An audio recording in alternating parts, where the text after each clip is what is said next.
If you like quick and easy Dollar Tree hacks, this is the episode for you. Let's get started. We're going to start with this piece of board. This is part of one of those like wooden boards that you can find at Dollar Tree. These are their larger ones. I used it for a previous project, but today I'm just going to use the remaining piece.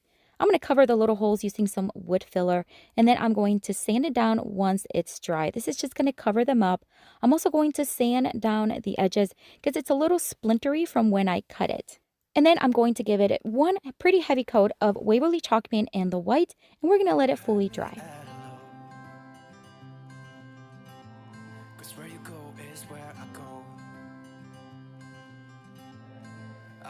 As that dries, I'm going to take this windmill welcome stake. It's from Dollar Tree, all the way from the summertime. I had it left over in my stash.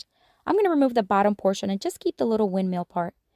The little middle portion I'm going to remove because it has a little sticking part in the back, and then I'm just going to attach it with some permanent glue and hot glue. That way it's going to be a little bit more flat on the back. I'm also going to give it a fresh coat of black paint. I do like the distressed look it has, but I want it to be a little bit darker. So I'm just going to give it one coat of the Waverly chalk paint in the ink, and we're going to do all over it. I got you, and you got me too.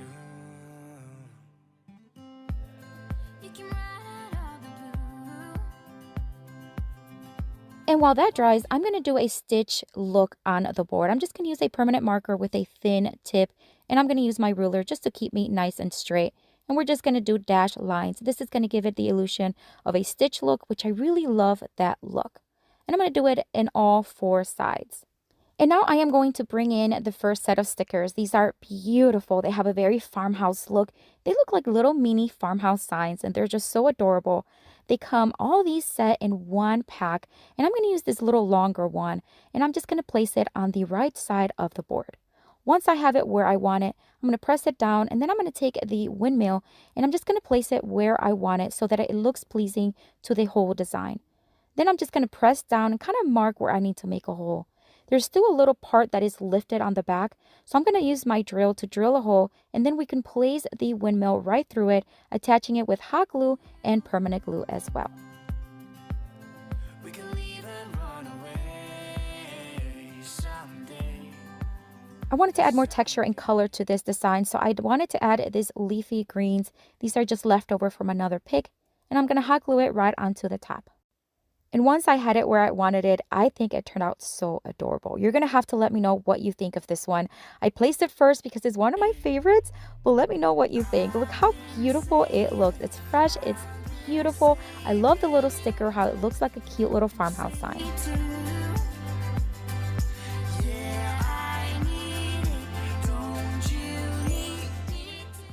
For the next Dollar Tree hack, I'm going to start with this farmhouse truck. They have them in their crafting section. They have all kinds of wooden shapes, and I found this one recently and I grabbed a couple. I'm going to give the entire thing, except for the rails on top, 2 coats of Waverly chalk paint in the white. Once that was dry, I'm going to use the Waverly antiquing wax just to stain the rails, just to look a little bit more like wood and a little darker. And I'm just going to do 1 coat and wipe any excess. Here's the stickers that we're going to use on this one. Oh, these are so vintage looking. I love them. Again, they come several in a set, and they're just kind of 3D also, just like the previous one. So beautiful. I'm just going to try to measure just to see which one I think will look best. I ended up going with that one. It just was a little longer. The wood tone matched the darker wood tone from the rails.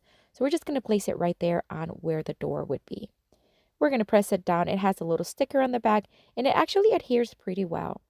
I'm going to use more of the Waverly white paint, and we're just going to dab a little bit on the rail just to look like if it has snow fallen on it. And we're going to do the same on the sticker just to make it look like snow just fell on the truck.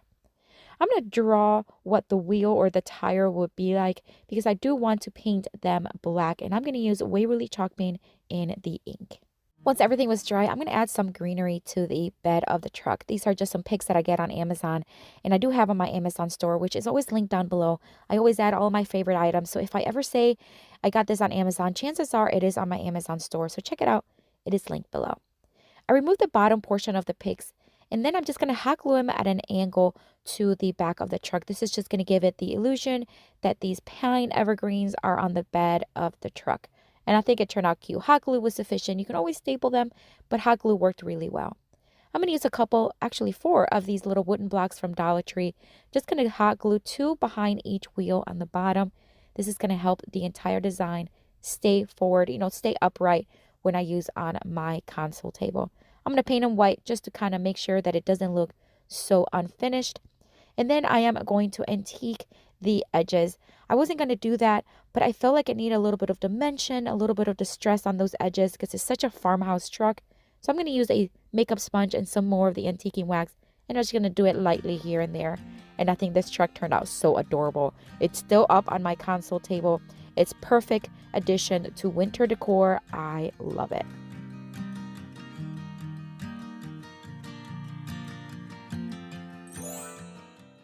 This next Dollar Tree hack is so easy, but I wanted to include it because it's so darn cute.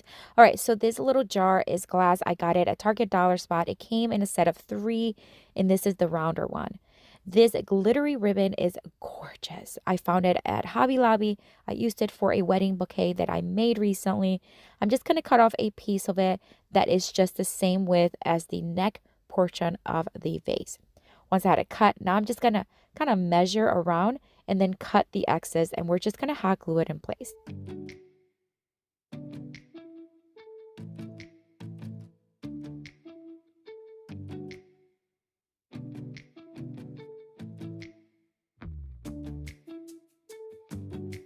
Once I had the ribbon attached, doesn't it look absolutely stunning already? Like it could be left like this and it'd be so cute. But I found these stickers at Dollar Tree. They had a round look. They all had like a wreath look, and they kind of had farmhouse slash kind of glam. It had a little sheen to it. So I'm going to add one that I think is going to look really good. I'm just going to add it right to the front. It stuck really well to the glass too. I wasn't sure if it was going to stick, but it did. So I just placed it what I want to be the front, and that's it. Then I'm going to add some cute little flowers that I had on hand. I'm just going to cut off some of the excess stem. I thought the pink color would kind of complement well the sticker.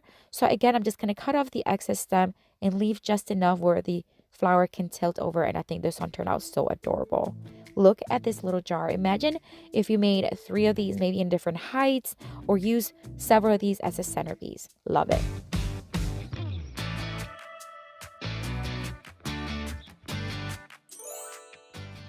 For the next Dollar Tree hack, I'm going to take this Believe gnome sign that was left over from my Christmas stash.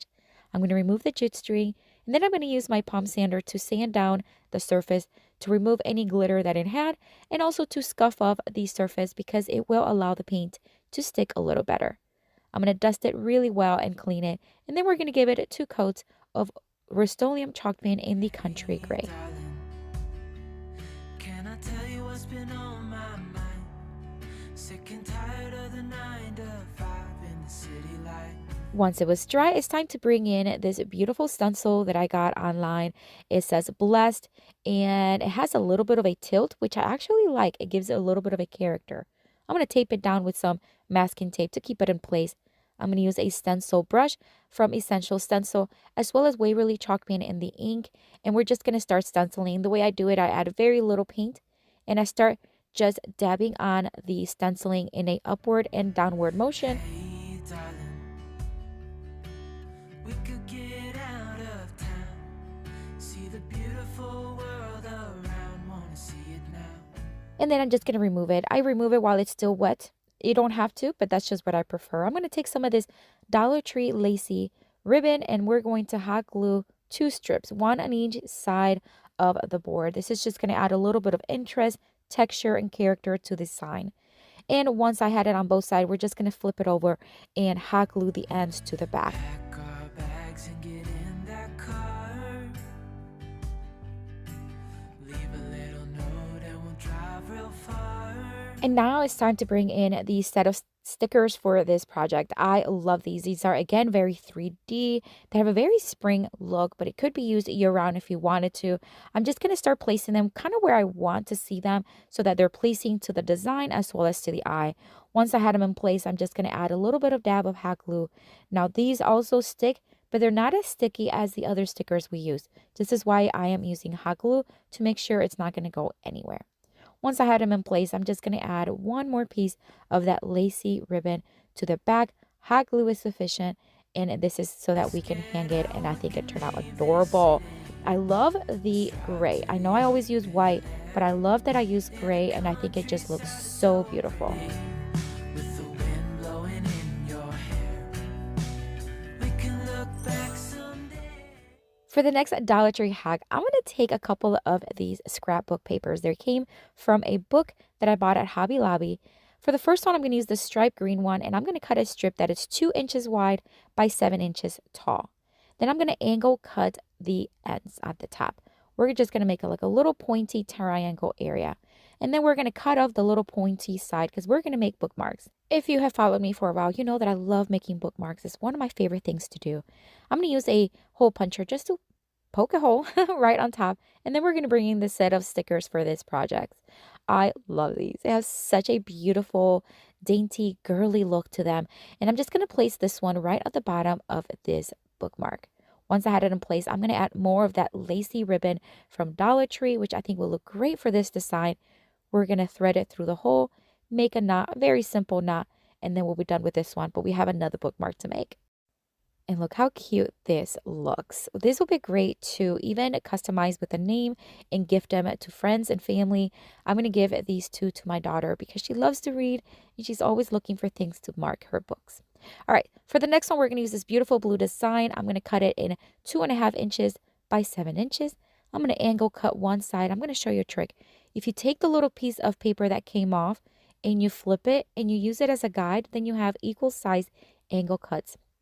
That's how easy that was. I hole punched another hole right on top. And now we're going to use this beautiful, love this sticker. I love the yellow contrast with the blue. Doesn't it look beautiful? I did the same thing. I'm just going to add some of that lacy ribbon to the top, tie it in a couple knots, and look how stunning these bookmarks look. You can use any design. This is just to inspire you. My daughter loved them. I love them. I think I'm going to make me a couple for my Bible, but I love the way it turned out. Let me know. Today's all about crafting with tin cans. We know we have them at home, and although we often recycle them, today I am using them to create some beautiful crafts. I'm going to start by removing the excess paper and using some Goo Gone to remove the gooey, gluey parts. This took a little bit, I'm not going to lie, but in the end, it was so worth it because every craft turned out beautifully. I'm going to start with a larger one and a smaller one. I'm going to give each 2 coats of Waverly chalk pen in the white. I am using the side-to-side motion to keep that same rounded look that each can has. Once it was painted, it was gorgeous. They already look so cute. I'm going to drill a hole on the bottom of the smaller one using a drill and a drill bit that matches the size of a dowel that I'm going to use here in a minute. The Dollar Tree stickers that we're going to be using, these first ones are gorgeous. They have a rhinestone design, and I love that they stuck so good to the surface of each can. All I did was place them on the top rim of the smaller ones, stuck them there, and then cut off the excess, and they stuck perfectly. I'm going to do the same thing to the larger one, except I'm going to do it on the top and the bottom.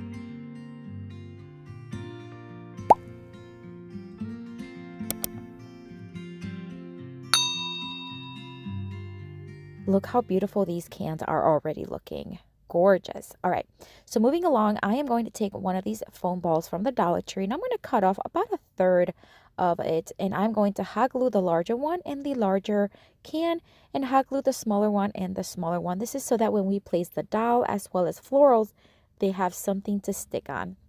Now we're going to move along to the dowel. Again, these dowels I already had at hand. I got it at Walmart, but I think you can find them at Dollar Tree. These miter shears I get on Amazon. I'm just going to kind of eye out and measure where I need to cut, and then just cut the dowel as needed. I'm going to place the dowel right through the hole as well as the foam that we hot glued inside. And then we're going to just place it inside the larger one, making sure that the smaller can kind of lands in a tilt motion. I want this to look like it's a little tilted, like it's falling off of the larger one. I'm going to add hot glue to the foam and the dowel just so that it sticks in place nicely. I'm going to add some of these black stones, the little tiny stones that I get at Dollar Tree actually. I'm just going to place them in each can. That way it's going to add some weight and it's not going to tilt over on me. And it's also just going to hold everything in place. And then I'm going to add some moss. This moss is from Dollar Tree. You can find them there year round. I'm just going to fill in the can so that it hides all that foam and stone. Now I'm going to start adding some floral. These are some faux boxwood that I get on Amazon. I'm going to add it to both the top and the bottom can, as well as some of these beautiful purple ones from Dollar Tree. And I'm just going to add here and there until I kind of see what I like. I want it to be full, but not overly full. And I think this one turned out absolutely stunning. I love, love, love the way this turned out. The brightness, the freshness, so beautiful. And we used cans.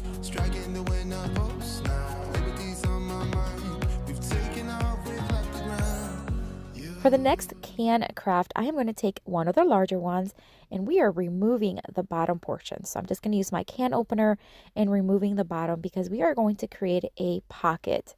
Once I remove the bottom portion, I'm going to take my hammer and a piece of scrap wood and I'm just going to start hammering the bottom, making it flat. I'm going to hammer and flipping it over as needed until the entire bottom is completely flat. Now I did do a little bit here and there towards the top portion just to kind of make it a little bit more like a pocket. And then on the very, very top, I'm just going to hammer it very slightly to make it oval instead of round. And this is kind of what it should look like. I'm going to take the Waverly chalk paint and the ink and I'm going to give everything one coat and let it fully dry.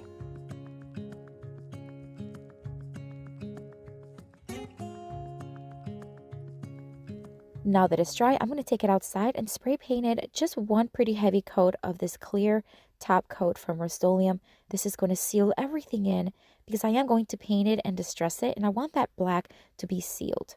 So here it is, nice and dry. Now I'm going to give it 2 coats of Waverly chalk paint in the white.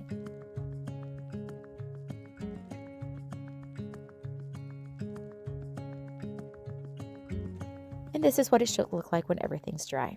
I'm going to take this piece of rag and I'm going to start wet distressing it. Now, it didn't work out as good as I thought, so I quickly just moved on to my sanding block. This is a flexible sanding block, and I'm just going to start sanding the ridges, the edges. I don't want a heavy distress, but I do want that black to show nicely, and it was also showing a little bit of the silver, which was very pretty. And now we're bringing in these rub-on transfers from Dollar Tree. You can find these in the crafting section all the time. This one says, welcome home. And I'm just going to remove that part and then just place it right in the center of the tin can, which is now a pocket. I'm going to take my scraper and I'm just going to start rubbing it on until you kind of see where it's being lifted.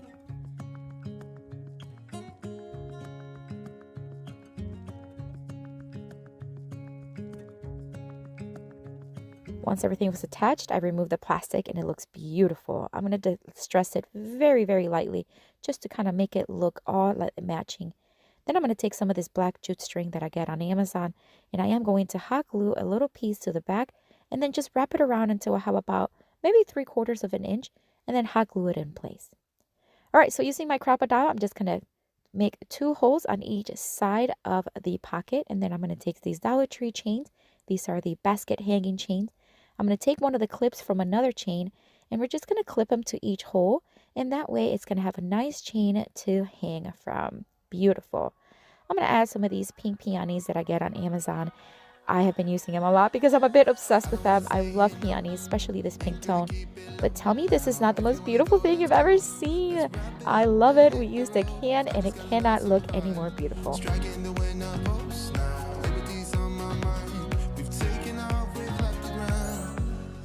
For the next can craft, I'm going to take another one of the larger ones and give it again 2 coats of Waverly chalk paint and the white. Beautiful and white and fresh. Now I'm going to take this sticking stripe from burlapfabric.com, which by the way, I have their website linked down below. You can find all things burlap and more. All right, I'm going to hot glue a piece to go around it, but I'm going to make sure that the little frayed ends overlap the edge. So I want to see the frayed edge instead of the can edge. Then I'm just going to hot glue it in place. Then I'm going to take more of those stickers from Dollar Tree. These have such a beautiful spring farmhouse look. I love this little farmhouse truck, so I'm going to use it. And I'm going to place it in the front of the can. Now, here's the kicker. Because it's a 3D sticker, when I stick it on, because the can is round, the top portion pops up and it looks so 3D, so beautiful. I love the way it turned out. So now for the florals, I'm just going to add a whole bunch of different types of colors and types of flowers that I have and my little box here of scrap pieces of floral. Just stick them in there. They're going to match perfectly the design of the farmhouse truck in the front, and it is gorgeous. I tell you what, if I would have had more cans, I would have made maybe 2 or 3 more. These will look great together.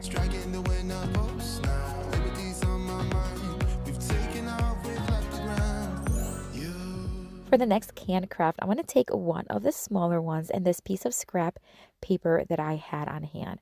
I'm going to kind of mark where I need to cut because I want to wrap the can around with it. So I'm just going to mark with a pencil and then cut with a rotary cutter. And then I'm going to wrap it around and Mod Podge it. I am going to cut off the excess by just folding it where I need to cut, make the cut, and then adding a lot of Mod Podge to the can and wrapping it all around.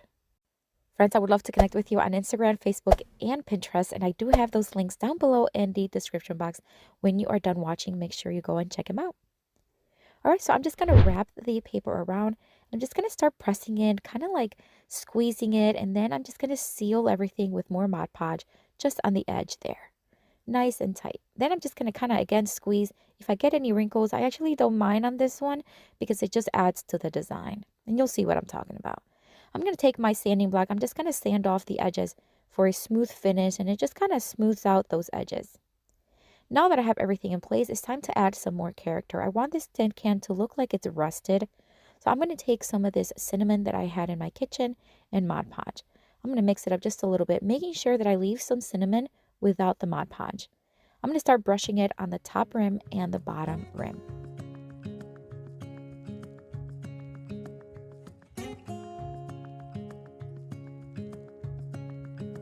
I am then going to take some of the loose ground cinnamon and just start sprinkling it on top of the Mod Podge and just patting it in place. This is going to make it very texture, very thick. And then once I had it where I wanted it, then I'm just going to kind of smooth it out with my fingers and remove any excess. And that really looks like it's rusted. I love this little can. I love how it's looking. I'm going to add another one of these rub-on transfers from Dollar Tree. This one says, "Happiness is homemade," and it has that beautiful brown tone that matches and complements the design of the can perfectly. Once again, I'm just going to remove it from the back, placing it in the center, and using my scraper, I'm just going to start scraping it. And this time, just make sure that you scrape and lift the plastic as you go. Just makes it so much easier.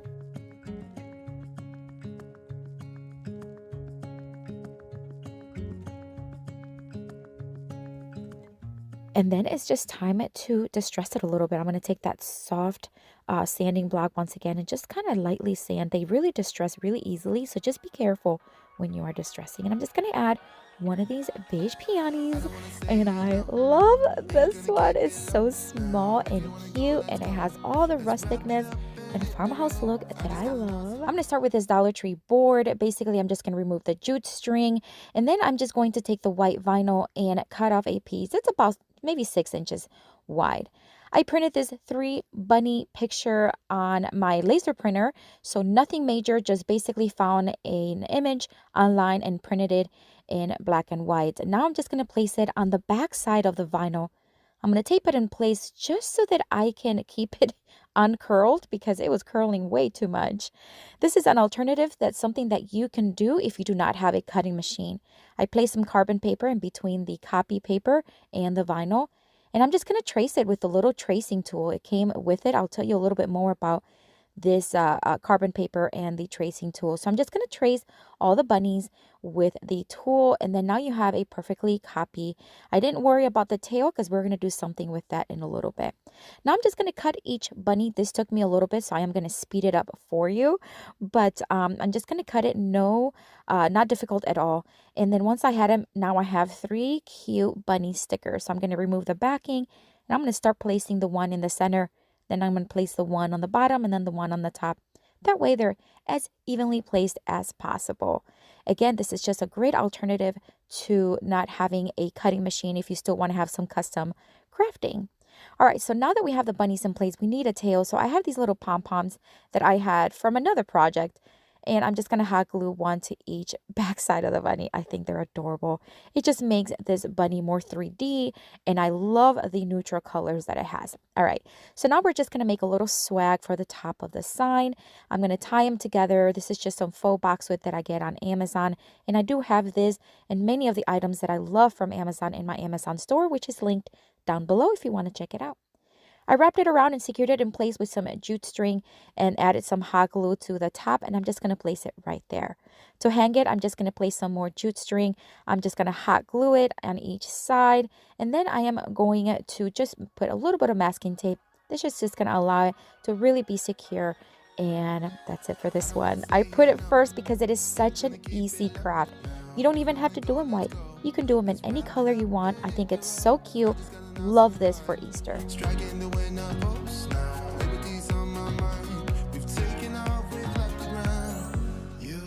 For this next Dollar Tree craft, we're going to add some color to these. All right, so we're going to take the pink vinyl. Look how pretty that is. This love sign is from the Valentine's collection at Dollar Tree. I'm going to remove the love from it. I don't mind if some of the paper comes off because we are going to remove it as much as we can by sanding it down and scuffing it up just a little bit. It will allow for the paint and the vinyl to stick very nicely. So I just used my electric sander, but you can use a sanding block if you'd like. I'm going to wipe it down very well, and I'm just going to give it a rough one coat of Waverly Chalk Paint in the white. This is to lighten up the background because this vinyl is a little sheer. You can see through it a little bit. So adding the white really allowed it to just look very dense.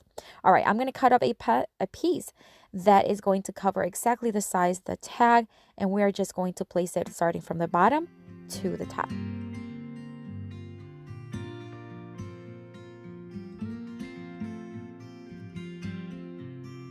A really cool way I found to remove the excess vinyl from the edges is to sand down the edges. So if you do a downward motion with a sanding block, it really makes that edge to be very smooth, seamless, and it does smooth those edges out.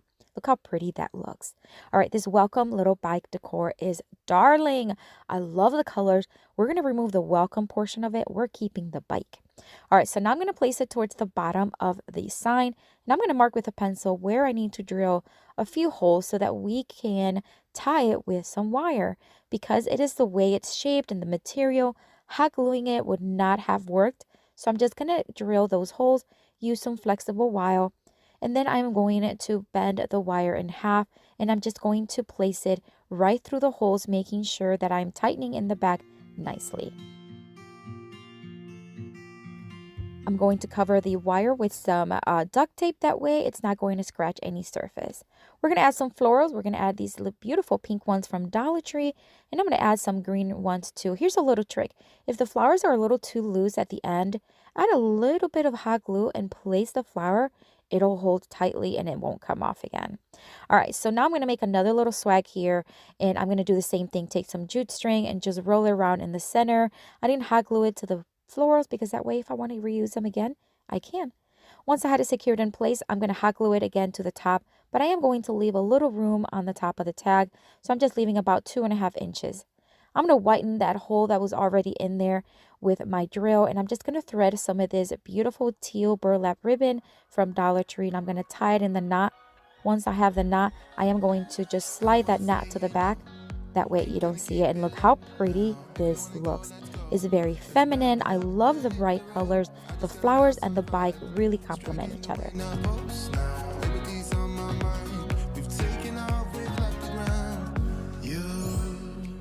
For this next Dollar Tree craft, I'm going to take these 4 wooden egg ornaments from Dollar Tree in 4 different color and designs of vinyl. Look at that floral one. Isn't that stunning? I love it. All right, I'm going to cut off 4 pieces of each vinyl so that we have enough to cover each egg. And then, of course, we want to remove the back and then place it on each egg.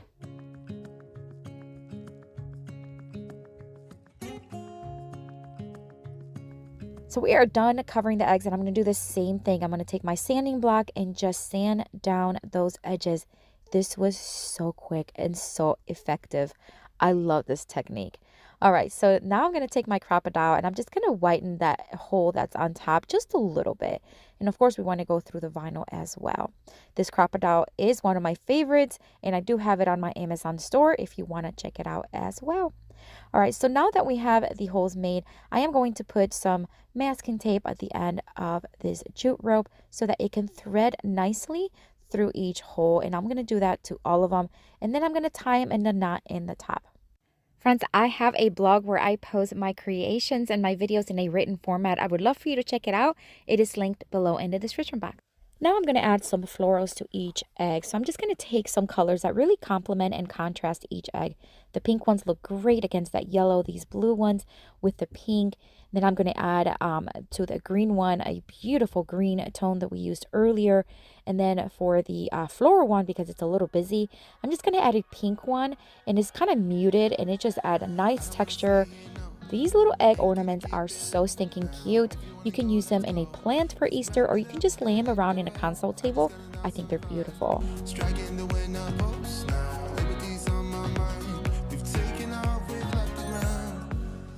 For the next Dollar Tree craft, it's a really easy one. I'm going to take this little Home Sweet Home tin bucket from Dollar General. I'm going to cover it with some chalk paint. This is Waverly in the white. I'm going to give it a couple of coats.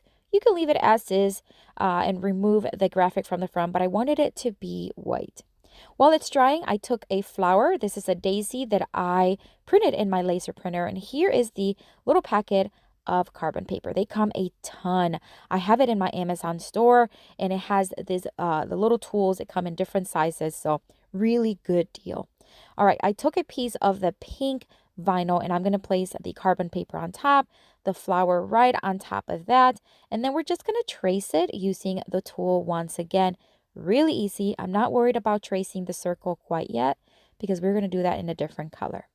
And there's the beautiful daisy. So easy. We're just going to cut it. I'm going to speed it up for you because, of course, this takes a little while.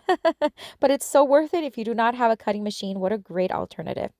Now I have a nice, beautiful sticker flower, and I'm going to do the same thing with the center. Wanna be the first who knows all of your deepest secrets. Can I be the one who wakes you up before you miss your ride? Cause I wanna be close to. All right, now we have everything cut and ready to be applied. The tin bucket is nice and dry, and we are going to place the stickers right in the front. Now be careful when you pull out the daisy. Just go little by little because I didn't want to pull out any petals. Once I had it removed, I'm just going to carefully take my time, and I'm going to do it in real time here so you can see how slowly and how carefully I placed it. That way everything was going to be smooth, no bubbles, and nicely even in the center of the bucket. Very pretty. All right, so then we're going to place the yellow dot right in the center just to finish that little flower up. Look how cute. All right, this little tree I got at Target Dollar Spot. It was $3. I'm just going to place it inside, add some moss to cover up the inside. These little carrots are from Dollar Tree. I'm going to cut off the little green portion. I'm going to whiten the whole, add some hot glue, and then add some faux boxwood. This is just going to give it a little bit more oomph to those carrots.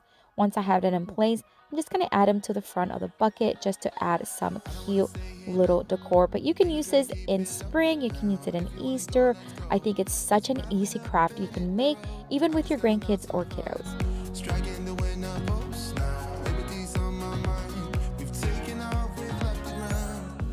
For this next Dollar Tree craft, I'm going to take this little container. Recently, I did one using my Cricut Joy, and I know a lot of you do not have a cutting machine, so I want to show you an alternative on how you can do something similar using Dollar Tree vinyl and no cutting machine. All right, so I printed out a sun, and I cut off a piece of the yellow vinyl. Once again, I'm just going to trace it around.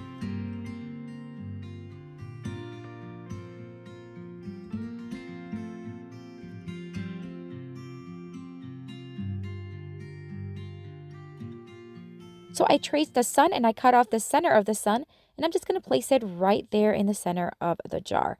Then I'm going to cut each little ray of sunshine, and this took a little bit, I'm not going to lie, but it's so worth it. I'm just going to cut one by one, remove the bag, and then place them. And the way I'm going to place them is I'm going to place one, then another one directly up on the opposite side, then another one in the center of those, then the opposite, and I'm going to keep doing that until I have a nice sun.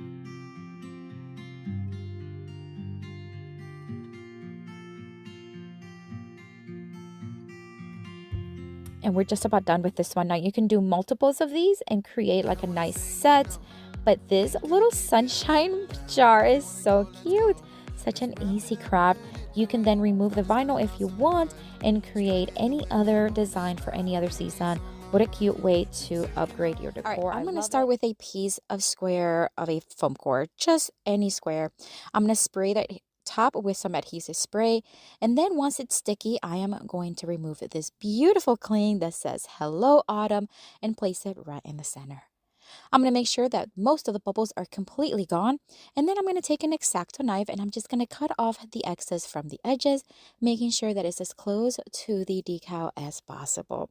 Again, these stick wonderfully in glass, but if you're going to stick it at any other surface, you may want to add spray or Mod Podge. I'm going to take this fabric pumpkin. I love working with these. These are beautiful color.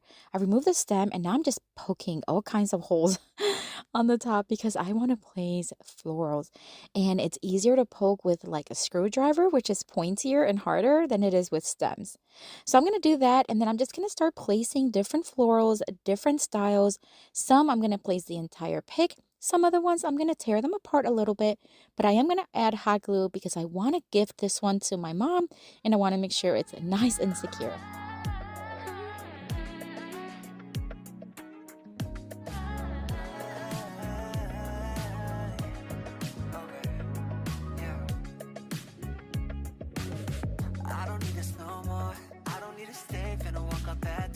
So remember, you can add any florals you want. You can also keep it on the neutral side if you'd like. I love this combination of yellow and oranges. I think it's gorgeous. All right, so the Hello Autumn sign, I'm going to place a skewer stick right through this center, like in between, you know what I'm talking about, the foam part from the foam core. And I'm making sure that it doesn't poke through the end or the sides. And then I'm just going to poke another hole in the pumpkin, place it in with some hot glue, and then make sure that the little sign is just right there in the front so that you can see it. And look how gorgeous this is. I tell you what, these window clings are so versatile, and it took this arrangement to a whole new level. What do you think?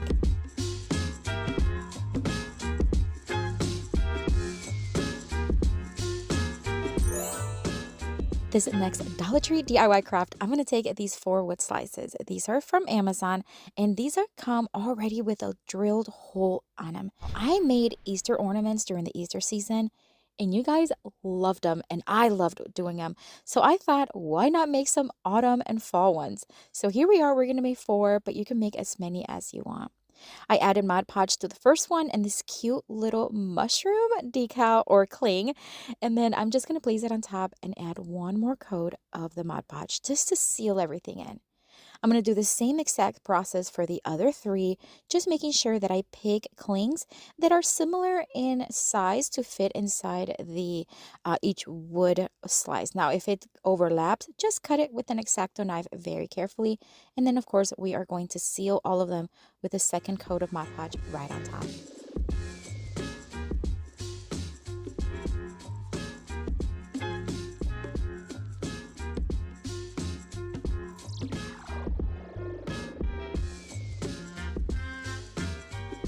For the last wood slice, I think it's so cute. It's the smallest one of the 4, and I found this cute little Stay Cozy cling. I thought it was gorgeous. It overlaps a little bit. I'm just going to cut off the excess again with my X-Acto knife, just the 4 corners so that it fits nice and smooth in there.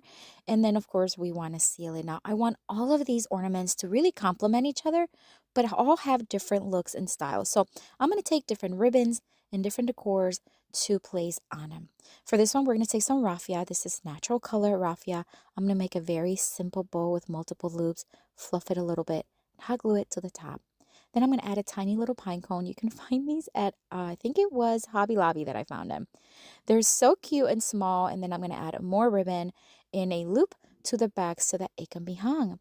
Now, you're probably thinking, where on earth would I hang an autumn ornament? I tell you what, if you have plants, you can put them on the branches. You can also place these anywhere, like on a tray. You don't even have to hang them. Just stack them next to each other, and they look so cute. I did add a little acorn to that one. Did you see that? Oh, so pretty. All right, for this one, we're going to take a cute little buffalo check, orange and white ribbon, make a small little bow, cut the excess ribbon, hot glue it on top, and we're also going to add a little pine cone. I just couldn't resist. I just love how cute they are. And again, we're just going to add a looped ribbon to the back so that it can be hung if we want.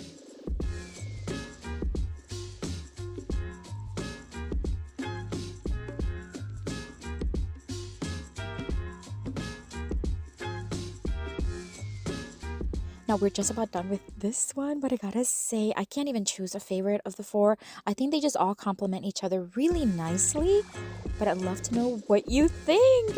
What a fun craft to do. You can do this with friends, you can do this with kiddos, whatever you want, let me know.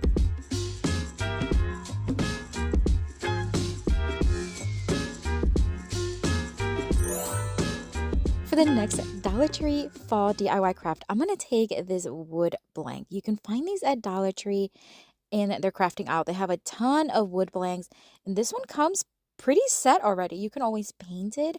I just thought I'm just going to sand it down just a little bit for a smooth finish, and we're going to leave it just like this. We're going to keep it simple.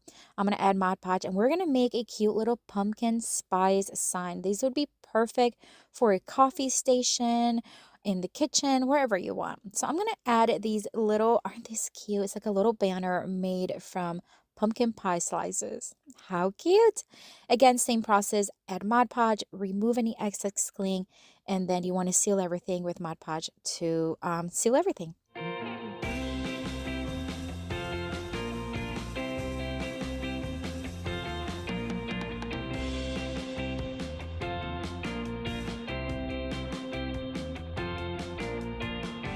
So I added the pumpkin spice portion, and now this cute little coffee cup was in there as well. I'm going to tilt it just a bit on the left side, and then just this little blank space, I'm just going to add a pumpkin. Why not? Again, seal everything with Mod Podge, let it dry, and look how cute this looks. Oh my goodness, this again would look great in a coffee station or in your kitchen or wherever you want.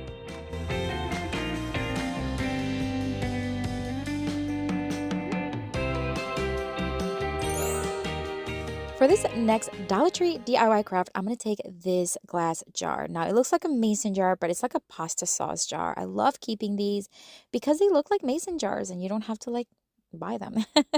All right, so I cleaned it and dusted it well, and I'm just going to put this gift thanks cling right in front. Now, this is a glass jar, so it sticks perfect on it. We're going to add some Spanish moss. You can leave it clear if you want. I just thought I'd add the moss because we are going to add stems for floral arrangement, and I just don't want to see all those stems inside. So I think adding some moss was a really good idea. I'm going to keep adding florals and stems as I see fit, just to make a nice, vibrant floral arrangement for a centerpiece or anywhere in your home.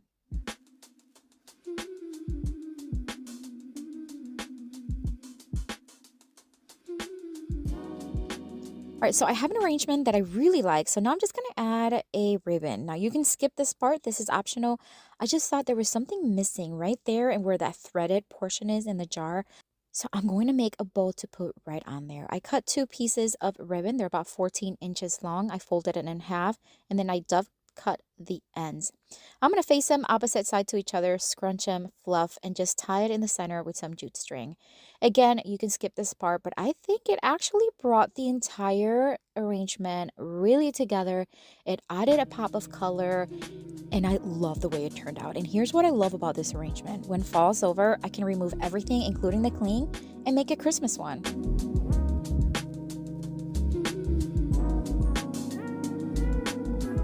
I'm going to use a stitching needle as well as some white jute string, and I'm just going to start stringing some of the beads. I'm going to create my own pattern, but you can use any pattern you want, or you can just use all natural wood or white. Whatever you have on hand is absolutely fine. I'm just going to do it enough where I can see kind of like that I like when it loops, because we're going to create a nice little decor piece that we can hang on either a doorknob or anywhere in your home. These wood slices I do get on Amazon, and I do also have on my Amazon store if you want to take a look at them. I sanded it down very lightly and wiped it really well because I want to make sure there's no dust. I'm going to use some Mod Podge, and this is the matte kind, and I'm just going to apply one thick layer and then pick this beautiful pumpkin from one of the window cling designs and just place it right on top. The key to this is to make sure that you flatten out any bubbles that you see as much as possible. You don't have to have it perfect. All right, so then we're just going to place one more layer of the Mod Podge and let that dry. I'm going to take some ribbon here. This is from Dollar Tree. I'm going to cut, it's maybe about 8 inches long. I'm going to cut in 2 of them, and then some of this lacy jute type. And again, we're just going to cut it. And then we're just going to tie the garland, and then we're just going to place the ribbon right on the bottom and then just tie it right in the center. And that way we're going to create kind of like a little lacy bow with no bow, I guess.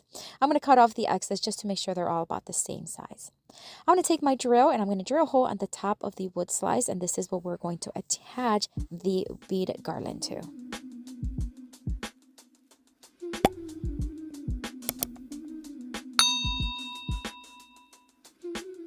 And we're just about done, but I do want to add a small little flower. These are from Dollar Tree. I'm just going to add a little bit of hot glue and just place it right there, right in the center. It'll cover everything up and really brought everything together.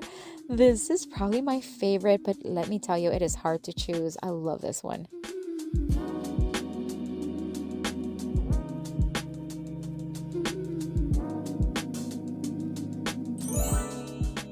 This next Dollar Tree DIY craft is so fun. So recently I found these mason jar cups. They come with lids and matching straws, and they come in these 3 designs. I grabbed one of each. Now I am going to remove the straw, but we're keeping the lids. For each jar, we're going to create kind of like a similar but different design. I'm going to start with these yellow potted flowers from Dollar Tree. I'm going to remove the flower and I'm just going to place it right inside the clear one. For the teal one, I'm going to do something similar, but except this one's going to be more of a burgundy color. I'm going to place it white inside. And then for the orange one, I'm going to keep a white one right inside. This is one I had on hand. Once I had them in place, look how beautiful they look. I'm going to put the lids back on. I do have to end up removing them here in just a bit, but just to show you how things are looking. This window cling, again, is just another one with beautiful designs. I'm going to take this design right here and just place it. Now, because these are meant for windows, they stick perfectly on the glass from each jar. So I'm just going to place one in front of each jar. All right, so I'm going to place this last one. Isn't this one gorgeous? I love this pumpkin. Okay, so they stuck really well. Now I'm going to take some stems. I keep a bag of stems. These are all from Dollar Tree, and I'm going to pick 3 of them, similar in size, but they have different shapes and color. Here's when I remove the lids. I just want to place a little bit of masking tape inside each lid because I want to hot glue the stems right on top to create kind of like pumpkins, and I want to have it so where it's not dripping hot glue on the flower. That way, if in the future I want to reuse them. So I'm just going to place one stem on top of each jar, and a little bit of hot glue goes a long way.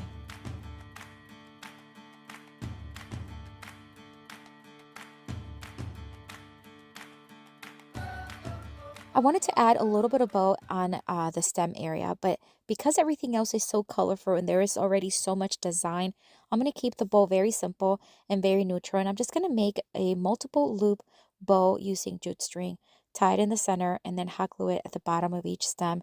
And the way I do it, I just use my 4 fingers as my guide, wrap the jute string around several times, again, tie it in the center, and that's it. Just hot glue one in each front.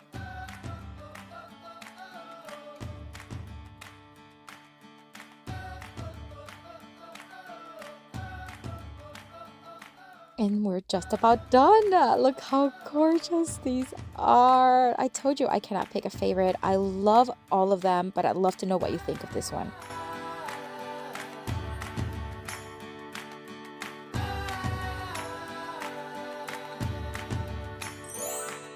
For the next Dollar Tree DIY craft, I'm going to take this wooden plaque. You can find these at Dollar Tree in all shapes. I'm telling you, they're so versatile and so fun to work with.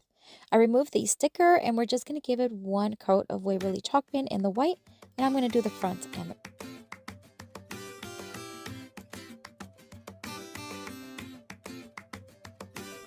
Now this part is completely optional, but I am going to sand down the edges because I do like that shape and the beveled edges that it has, so I want that to stand out. So I'm just going to sand it and then wipe it really well. Again, we want no dust on this one. I'm going to add some Mod Podge, liberally add Mod Podge, and I'm just going to do the entire top. And then once it's completely covered, I'm going to take another one of these beautiful designs. This one is large. I'm going to place it right in the center. Now it does overlap a bit, and that's okay because we are going to trim it in just a bit. I am now going to add a top layer of Mod Podge, again, just to seal everything and make sure it's not going to go anywhere. And then once I apply it, I just put it to the side and let it dry. Look how beautiful that looks. I want to be able to hang this one. So I'm going to take one of those bead garlands from Dollar Tree that I mentioned earlier, and I am going to just use one that I had left over from a previous project. This is exactly how many I had left, so I'm just going to use them. I'm going to make sure that the beads actually land on top of the wood piece and not behind it. I'm just going to hot glue each string, add a little bit of masking tape. This is just going to secure it in place, make it look nice and clean. And I did the same thing on the other side. And I got to tell you, this one is a surprising favorite of mine. I think what I like is the simplicity of it, how clean it is, how gorgeous it is. You can keep adding whatever you want. You can add greenery on top, florals on top, whatever you want. I think it's gorgeous.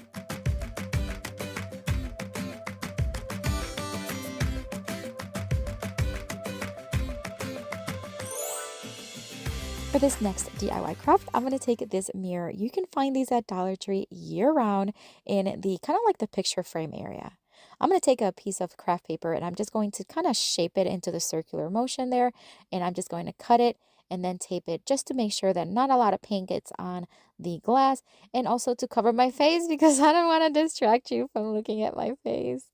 All right, so I'm going to paint the entire thing in the Waverly Moss color, and I'm going to do 2 coats. And you can use any color you want. White was one that I was really wanting to do, or maybe even a burnt orange. That'd be beautiful.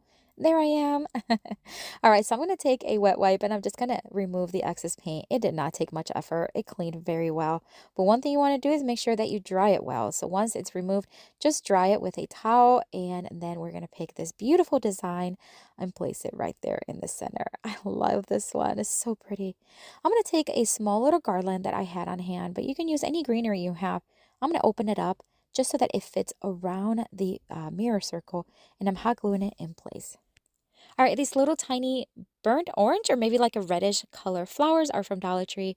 I'm going to hot glue several of them right around that rim just to make that greenery just fuller, and it really pulls from that design in the middle. It just kind of brings everything together. Now for the top, I thought about bringing these bows. These you can find at Dollar Tree currently. I like that they're already made for you, and they're actually really pretty. I like them. They're a little too bulky on the bottom, so I'm just going to cut off the legs and then just going to hot glue it right on top. This really pulled everything together. I love the colors. They're so beautiful and they really complement each other. It's definitely one of my favorites from today, but I'd love to know what you think.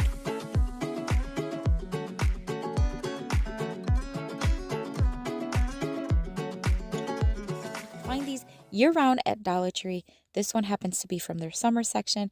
I'm going to remove everything, including sanding down the surface to remove the glitter. I'm going to wipe it well. This is very important because I want that vinyl to stick. I decided to paint about 2/3 of the bottom portion of the wood round. This is just going to lighten that background, so when I place the white vinyl, it's not going to see through. I'm going to use a piece of vinyl that I already had on hand. This was left over from a different project, and I'm just going to easily remove the back. It's as easy as peel and stick. And then I'm just going to cover, again, 2/3 from the bottom. Make sure that you stick it really well. And then I'm going to use my electric sander to remove the excess vinyl. You don't have to use this. You can use an X-Acto knife, scissors, or even a hand sanding block. I just happen to love the electric one because it leaves it so smooth. I'm going to do the same thing with the blue one.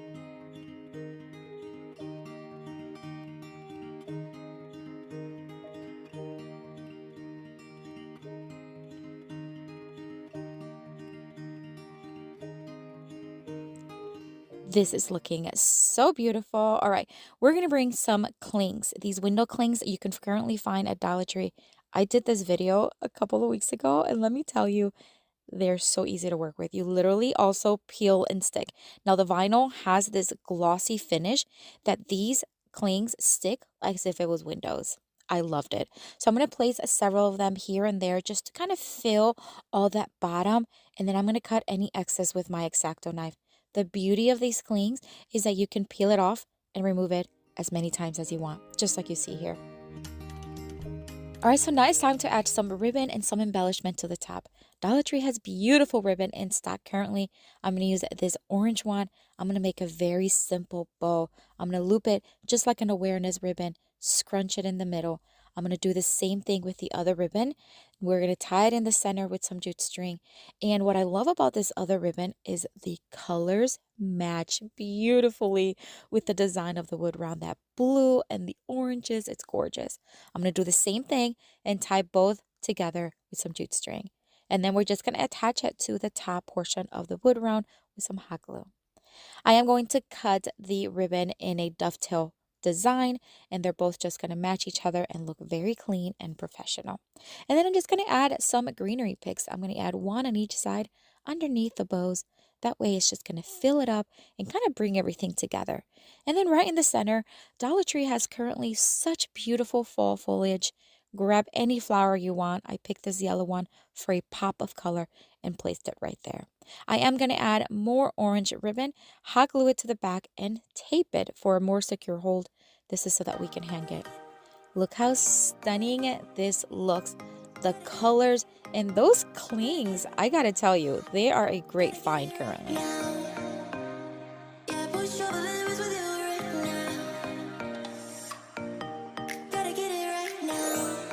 The next Dollar Tree DIY craft, we're going to start with this wooden plaque. You can find these in their crafting wooden section all the time. And I found this one, and I'm just going to sand it down a bit. They are a bit rough to the touch, so just sand them down just a little bit. Wipe it well, remove the sticker. And this one we're going to stain in this Rust-Oleum chalked glaze in their brown tone. It works just like a stain. However, it is water-based, so it's so much easier and it dries so quickly. I use gloves to protect my manicure, but really it comes off really easy. I'm going to take another one of those wooden plaques. This one is a round one, sanded it, wiped it, and for this one, we're going to paint white. I'm just using Waverly chalk pen in the white, and I'm just going to do one coat. That was sufficient. We're going to set aside those two items and let them dry. Now I'm going to take some cardboard. If you have cardboard from boxes, use whatever you have. I happen to just buy this one at Dollar Tree. They have cardboard boxes that you can purchase. I'm going to make several what it looks like leaves, but they're going to be feathers. We're going to create a super adorable turkey that you can use in any place in your home. Wait until you see this one. You're going to love it. I'm going to create 8 of them. 2 of them are going to be 5-inch. 2 of them are going to be 6, 2 7, and 2 8 inches. On another piece of cardboard, I am going to mark about 8 inches high, and then I'm going to create what will be the neck and the head of the turkey. So I just kind of eyed it out, just free-handed, and then I'm going to cut it again with my blade knife. Now we're going to start covering everything up with some vinyl. For the head, we're going to use some white, and we're going to use the same process. Just cut a piece that fits it, remove the back, just like peel and stick, place the cardboard, and then remove the excess with an X-Acto knife. My X-Acto knife is very sharp. I highly recommend a sharp one. Just makes it so much easier. For the feathers, we're just going to alternate some colors. You're going to see I'm going to use multiple beautiful colors that can really translate into fall very nicely. Everything together now, we're just going to start with the smaller ones, and we're going to attach them with hot glue first, and then we're going to staple them. And then I'm going to move on to the medium-sized ones and keep going all the way up.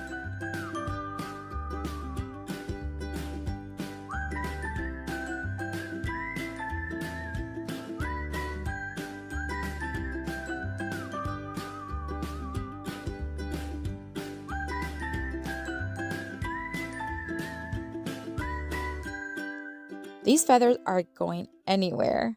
All right, so it's looking so cute. I am going to attach the head and the neck portion with hot glue and also some staples. And then we're going to hot glue the round wood piece right in front. I want to give this turkey a cute little face, so I'm going to create a snoot just using some burgundy vinyl. I just kind of free-handed it and cut it with my X-Acto knife. Again, I'm just going to remove the back like a peel and stick and then just place it right there in his face, kind of like where the nose is going to be, or the beak. So then for the beak, I'm just going to use some yellow. I'm going to cut it in a triangle shape and place it right on top. For the eyes, I thought about using permanent marker, but I had these googly eyes. Why not? So I'm just going to hot glue a couple right there. For the round circle, I felt like something was missing there. I'm going to use another one of those window clings. So easy. This time we're going to use Mod Podge to attach it, of course. We're going to place it right on top, and then we're going to place more Mod Podge right over it. This is going to seal everything, make sure it's not going to go anywhere.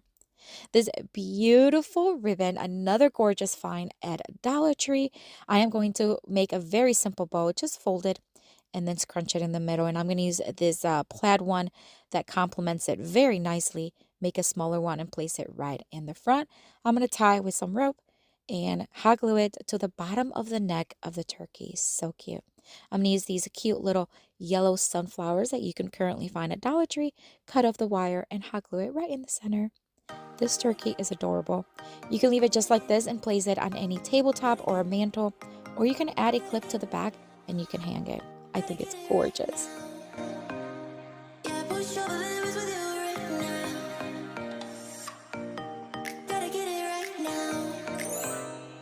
For the next Dollar Tree DIY craft, I'm going to take this wooden board that I used a couple of years ago when I did a huge wall sign.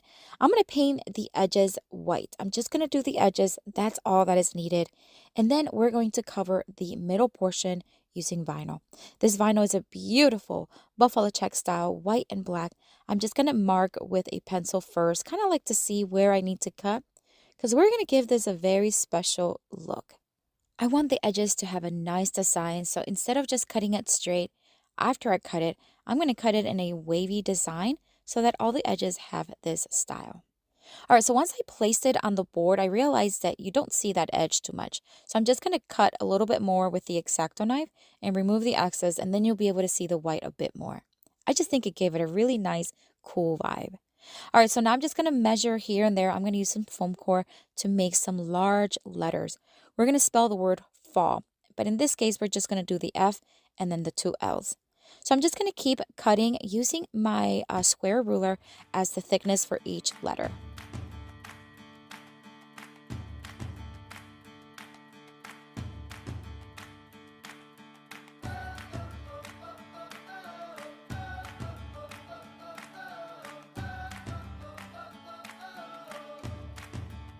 Once I had the letters cut, I'm going to use several vinyls. These are all 6 inches. I have a beautiful glittery style orange, then a yellow, and a burgundy. I'm just going to cover each letter and then remove the excess with my X-Acto knife.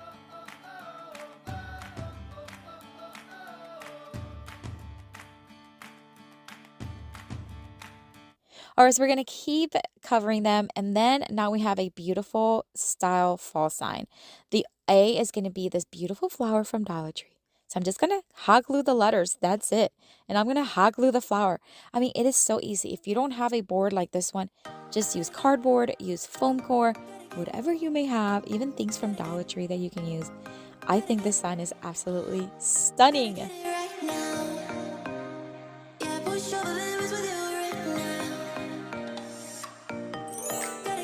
This next Dollar Tree DIY craft, I'm going to take this pumpkin from their pumpkin designs and remove everything from it, scuff it up a little bit with some sanding, and wipe it really well. Then we are going to place this buffalo check vinyl once again, and we're going to place it over the entire pumpkin. This is one I did last year, which is why you see my hand wrapped up. I had recently had a procedure done on my wrist, so I was still recovering. But I wanted to show you because I just thought it was gorgeous. All right, so we're going to cover it up. And again, we're just going to remove the excess vinyl. This time, I'm going to show you how I did it with my X-Acto knife. Now, you can use, again, the sander, which I prefer. Now, if you do it with an X-Acto knife, I would just go all around, and then when you're done, just sand it on a downward motion with a sanding block. It gives you a similar effect. Not the same, but very close.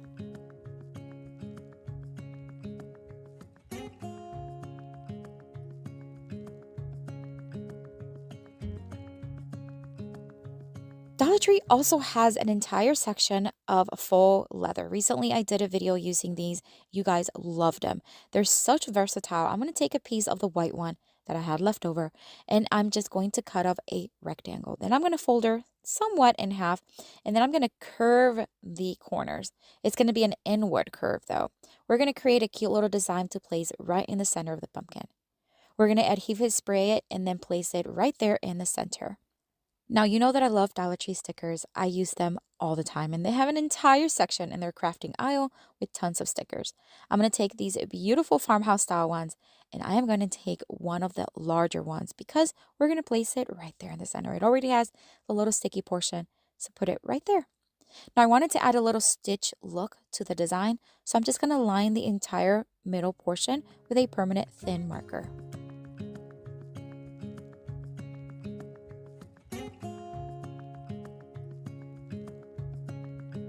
Now it's time to just add some beautiful embellishment. This is another beautiful ribbon from Dollar Tree. I'm going to make a very simple bow and scrunch it in the middle. This one's going to be double loop. I'm going to tie it in the center, and then we're just going to hot glue it to the bottom of the stem, just a little bit lower. I really want to see that stem on this pumpkin. And then I'm just going to add a few more things. These little leaves I had left over from a different project. I'm just going to add it right there in between the loop and the leg of the bow, one on each side. And then to finish it off, I am basically just going to add a cute little pumpkin right there in the center. This is just going to bring everything together, add a pop of color, but you can use any designs, any color, any decor you want. I think this pumpkin is gorgeous. I absolutely love it.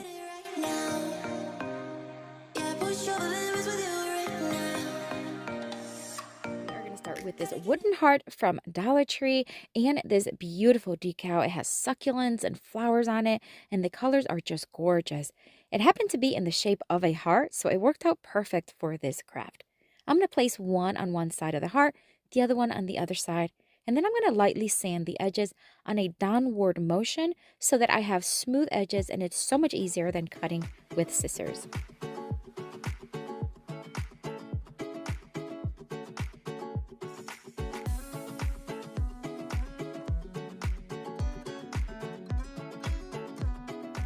I'm now going to take one of these canvases from Dollar Tree. You can find these in different sizes. This is one of the larger ones.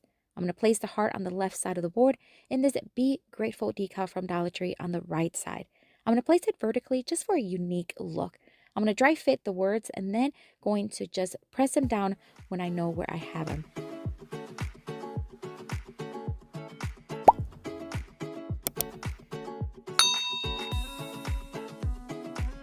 And then, of course, I want to hot glue the heart right there to the left side. Hot glue is sufficient. It's very lightweight. Just going to place it nice and evenly. And we're so close to being done. I'm just going to put this beautiful teal burlap on the back with some tape. And look gorgeous.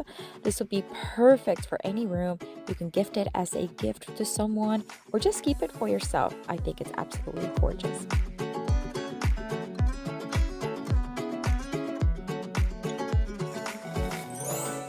For this next DIY craft, I am going to take two of these hanging shelves. You've seen him use them before. They're so versatile. I'm going to give them just one pretty heavy coat of Rust-Oleum chalk bin in the linen white, and then I'm just going to let it fully dry.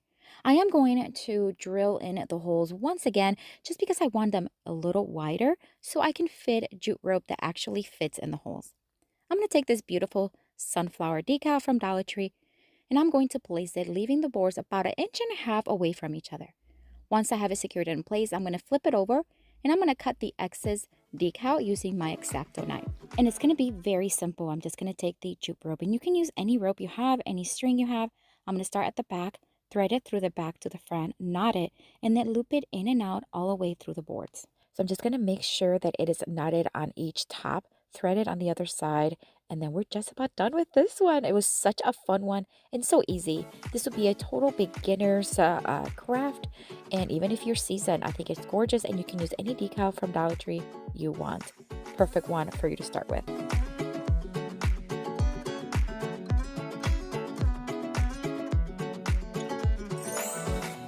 For this next Dollar Tree DIY craft, I'm going to take one of these, it's just one of those pot holders. They're made out of glass, and I'm going to remove the little pads from the bottom. I'm going to start scraping off the sticker that's attached. I thought it'd be easier, to be honest with you. I tried everything. I tried acetone, pure 100% acetone. That did not work. I gave it a try though. And then I tried a Goo Gone. I thought, okay, maybe Goo Gone, it'll work. Nope, it didn't. So then I just kept on scratching it, just making sure it was very light though. So if you're going to recreate this, do it very softly with something that may not scratch the glass. You can also try using maybe like a credit card or a scraper, whatever you can. This little scraper worked for me, but in the end, it took me forever. I'm being very honest with you.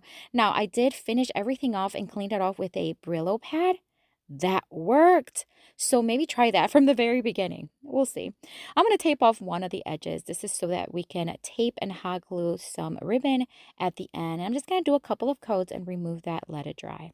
Then we're going to place this beautiful decal from Dollar Tree, and we're just going to place it here and there. I'm just going to cut what I need and place it where it looks nice and pretty.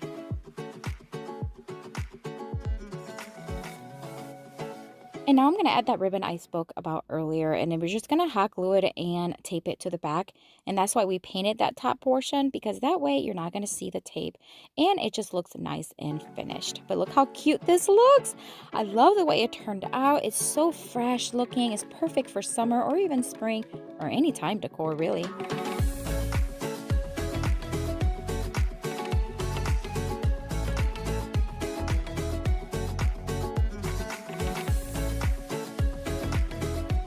For the next Dollar Tree DIY craft, I'm going to take the same decal from earlier and I'm going to use it on this beautiful oversized mug. It could be used for coffee or even soup, and it would make a great gift. I'm going to place it right in front. We're just using the flower portion. I am going to use my X-Acto knife, however, to make some cuts here and there because the mug is rounded. We need it so that it lies nice and flat. Then I'm going to cut the excess from the bottom and the top. This is going to really clean it up and just give it a very nice clean look. That way it looks nice and professional. I am now going to add some florals. I'm going to add some foam from Dollar Tree, and we're just going to place it right in. I'm not going to hot glue it in case they want to use it as a mug. So now we're going to use some greenery. This is just stuff that I had on hand, but you can certainly use what you have at home. I am going to add some greenery as well as a pink flower, and I think it's going to really come together. This, again, would be perfect as a gift, as well as just for yourself as a centerpiece, Mother's Day, a birthday, whatever you want. I think it's absolutely stunning. So easy, so inexpensive, and anyone can make. I love it.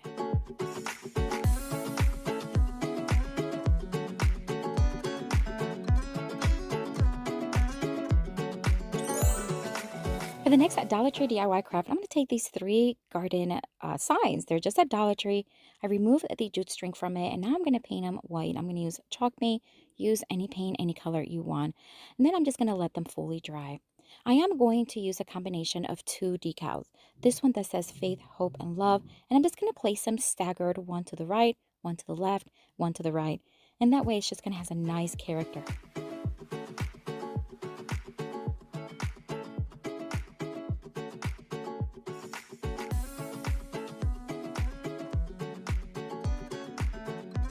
I'm now going to bring in another decal from Dollar Tree. This one's a gorgeous peony one. I'm just going to remove the flowers and place them on the blank side. I am going to ensure that I am placing them at different angles.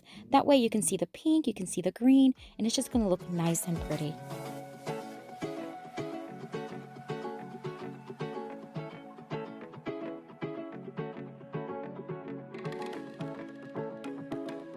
I'm now going to take some ribbon. This is just ribbon I had on hand from Hobby Lobby, but you can use whatever you have, even rope. I'm going to start hot gluing it, leaving about an inch in between each blank. I'm going to hot glue it on one side, loop it at the top, and then hot glue it down the other side.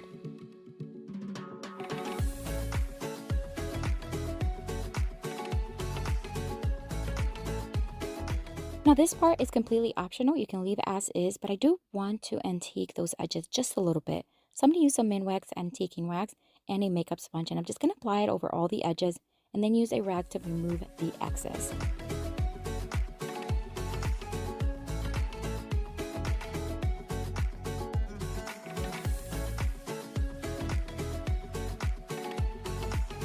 And then now to really just soften those edges, I'm now going to dry brush some white chalk paint. This is just going to mute down the darker brown just a little bit more so it's not as dark. And we're just about done with this one. I gotta say, it is such a beautiful, good size too. This one you can use at home.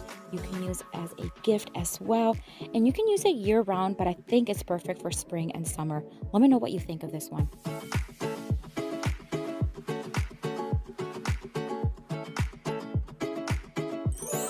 For this next Dollar Tree DIY, I'm going to take this paddle style sign. It's like a garden one that you can find during the summer season.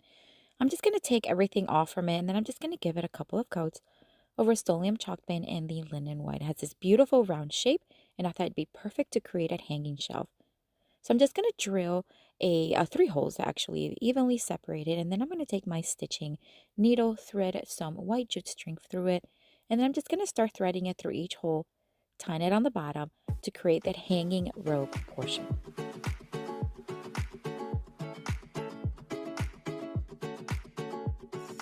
Once it's tied on the bottom, I'm just going to place these strings facing upward just to make sure that it's nice and even. I'm going going to take the Be Happy decal from Dollar Tree, and I'm just going to cut off some pieces here and there just to kind of match what I'm looking for. And then I'm just going to place them right over the shelf. And then we are just going to make sure that the edges are nice and smooth. So I'm just going to cut off any excess decal from the edges and then tie in a knot the string, making sure they're nice and even. And I think this turned out so adorable. It would be great in any room, and you can use any decal from Dollar Tree that you want. I think it's gorgeous.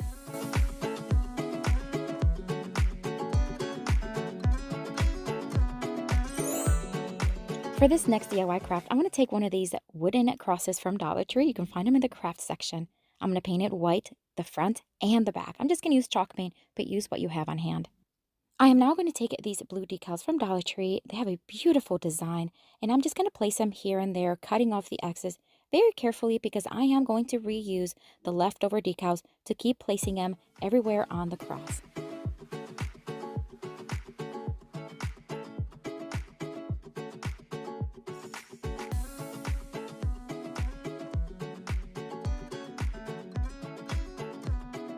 Now it's time to start adding some greenery and some flowers. I'm going to use these from Dollar Tree, and I'm just going to place them right in the front. Actually, I think they're from Walmart. I'm going to cut picks, hot glue them here and there facing one way and then the other way. And then I'll take some blue flowers from Dollar Tree, and I'm just going to start hot gluing them again right there in front of the cross. Now, instead of adding a ribbon or a bow in the center, I'm just going to take a few of the flowers that are left over, just hot glue them very carefully right there, covering up all the glue. That way it's just going to look fresh and beautiful and not have to add and clutter it up with any ribbon. But look how gorgeous this is. I love this one. My mom would love this one. I think it's just perfect for any home decor, for summer, spring, and even Easter. This Take Me to the Ocean sign is from Dollar Tree from their nautical summer section.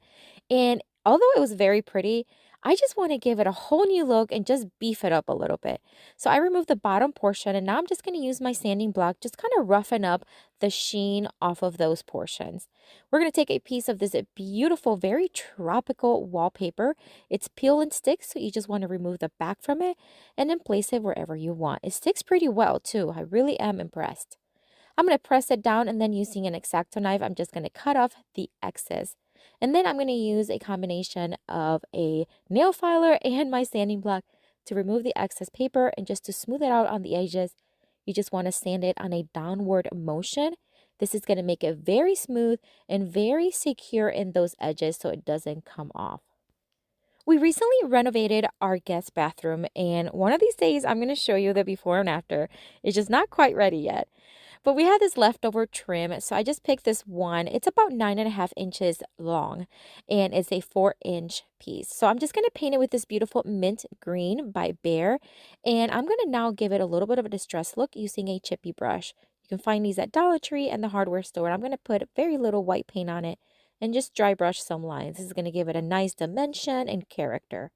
It dries really quickly because there's not a lot of paint, so we're just going to sand it down just very little bit to smooth those brush strokes out. I'm going to take this stencil from Essential Stencil, and I'm just going to place it right there on the right side. It came in a pack of 6, and it had beautiful messages, scriptures, and they're just very nice. I'm going to take a stenciling brush and very little paint on the brush. I'm just going to smooth it out into the brush and then stencil it. We're going to do the circular motion because it helps to prevent bleed through.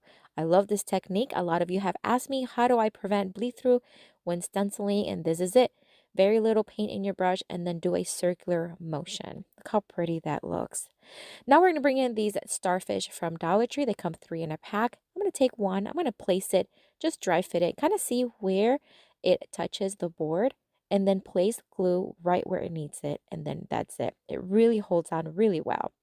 Now it's time to add a little bit of distress on to the sails. Just going to add a little bit of white paint on the same brush that we used earlier, just to add a little bit of dimension.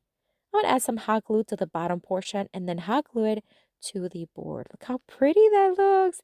So I just wanted to add one small little detail. So I'm going to take this red ribbon. I'm going to turn it into a little red flag, cut it in a triangle shape, And then I am going to hot glue it to the top of the sails, giving it that cute little nautical flag look. Isn't that pretty? Now, this was already very pretty, but I gotta tell you, giving it this new look, you can really customize it to whatever you want and whatever fits your style.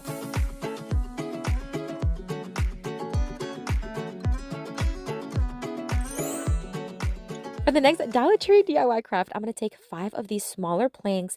I love using these. I'm going to remove the jute string from them, and then we are going to paint 3 of them.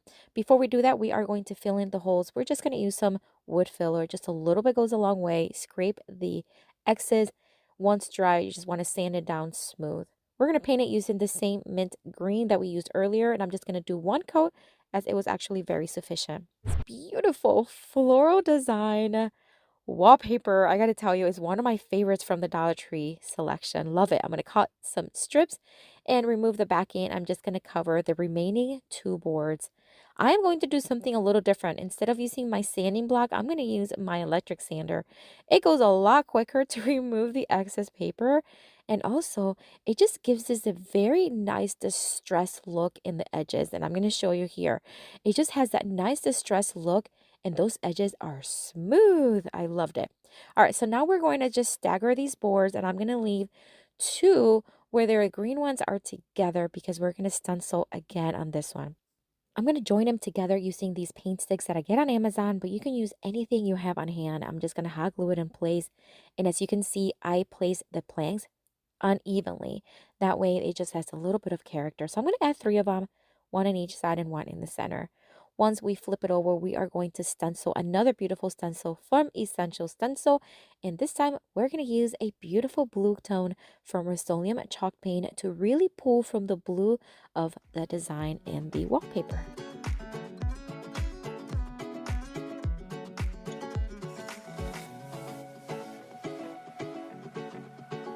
And look how pretty this looks. Oh my gosh, this one's definitely one of my favorites to hang it. We're just going to add a very simple nautical rope, the white kind from Dollar Tree. And I also like to add masking tape. This is just really going to hold it very well. Just going to kind of clean it up on the back. And if you want to gift it to somebody, it just looks nice and clean. But I got to show you, this one is stunning. I think it's my favorite from today. I love the design. I love the floral of the wallpaper. And I think adding that blue with the stencil, gorgeous.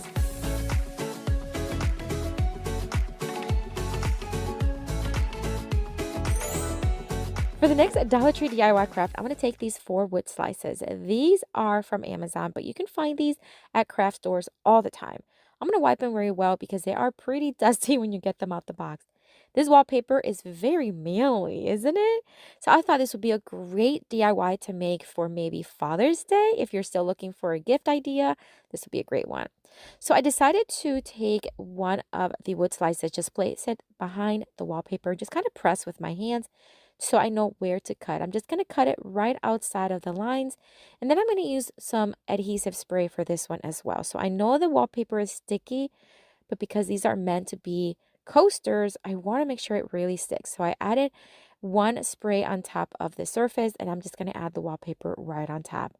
I'm going to do the same thing and just use the sanding block on this one. Just going to show you that you can do it with the sanding block. All you have to do is just sand downward motion to remove that excess paper. Now, for the next few, I decided not to mark with my hands pushing down because I really didn't need it. And I also did decide to use my my power sander because it just goes so much quicker.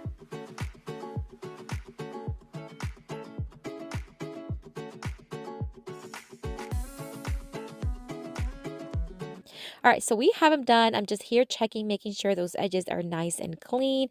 And now we're just going to sand 1 more time using my sanding block. This is just to smooth those edges out, just really getting them downward. I'm going to seal everything with some Mod Podge. This is just going to make it very water resistant. So I'm just going to do a pretty heavy 1 coat, making sure that I'm removing as many of the brush strokes as possible. I'm going to let that fully dry, and I can't wait to show you what this looks like. Look how these look. They look so good. I love the way they have that glam with a rustic look. Perfect for a gift for fathers.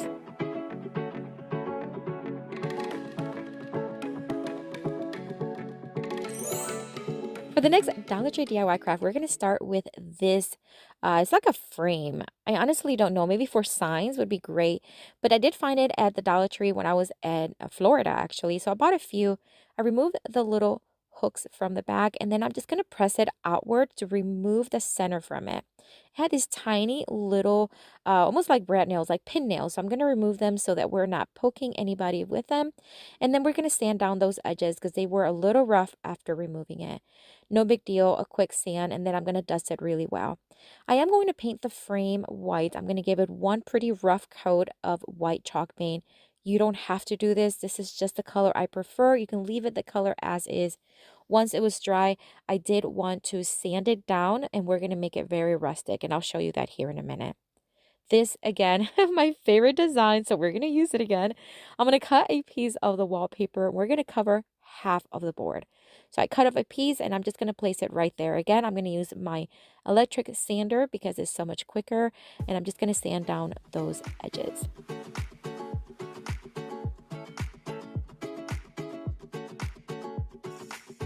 And I'm going to do another stencil from Essential Stencil, and I'm going to use a green paint. This time we'll really pull that green color from the design.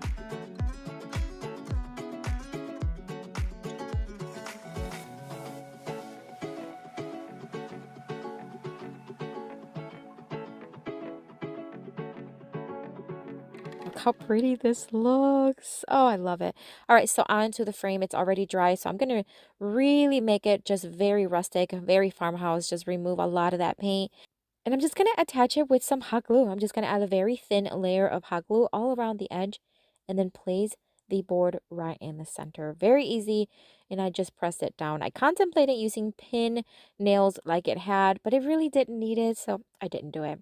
So now we're just going to place that little hook, one of them, right back on there with the screw, and look how pretty this looks.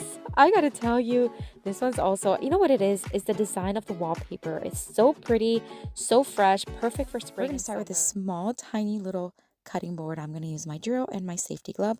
And I'm just going to drill a hole on the handle. I feel like most cutting boards have it, so I'm just going to add one. I'm going to sand it down smooth to remove any splinters. Of course, remove the sticker, wipe it really well, and then I'm just going to give it one coat of Waverly chalk pen in the white. You can do any color you want, my friends. Remember that this is just for inspiration. I love white. I love creating with white. So this one's just going to be fully white, and then, of course, we're going to let that dry. I did do the front, the back, and all the sides.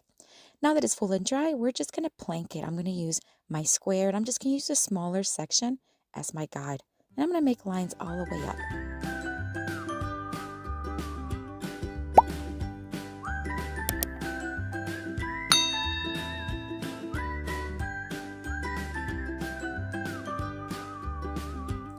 Once everything was dry, I am going to distress it. I'm focusing mainly on the edges, and I'm going to use my palm sander just because it's a little quicker, but you can definitely use your sanding block or sanding paper. I'm going to sand here and there, and I'm going to do all the edges as well as the front and the back. Then it's time to dust it again really well because now we're going to add a beautiful sticker. Now look at these. I've used these before, and I just love that they have this farmhouse sign look. They're just gorgeous. I'm going to use one of the smaller ones from this set, and it already has a little sticky part to the back, and it actually sticks really well. But you can certainly use hot glue if you want to have a little bit more of a secure hold. I'm going to place it on the right bottom corner, and then I'm going to take this beautiful natural jute. It's like a lacy ribbon. I'm going to thread it through the hole, and we're going to create a little hanging piece. This is just to add character and texture. We're not going to hang it, of course, but I think it just adds some cute little detail. I'm going to knot it, cut off any excess, and then make sure that it's where I want it. Look how cute this looks. Oh my gosh, this would be great for a tier tray or any area in your home where you just want to add a detail.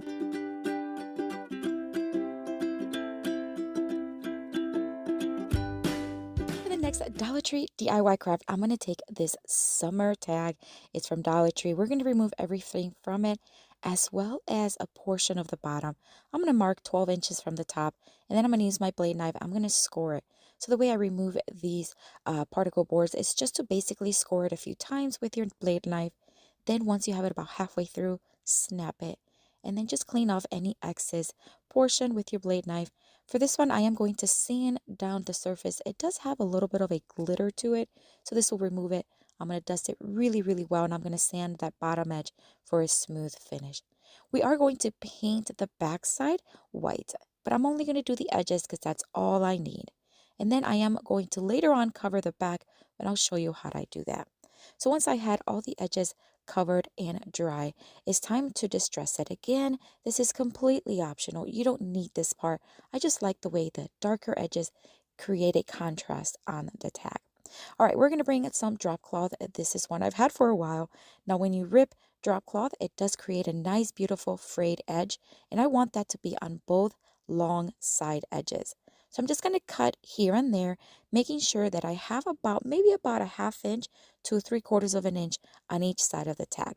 I'm showing you here how I rip it. I just make a tiny slit with the scissors, pull it apart, and then it has that beautiful frayed look once you rip it.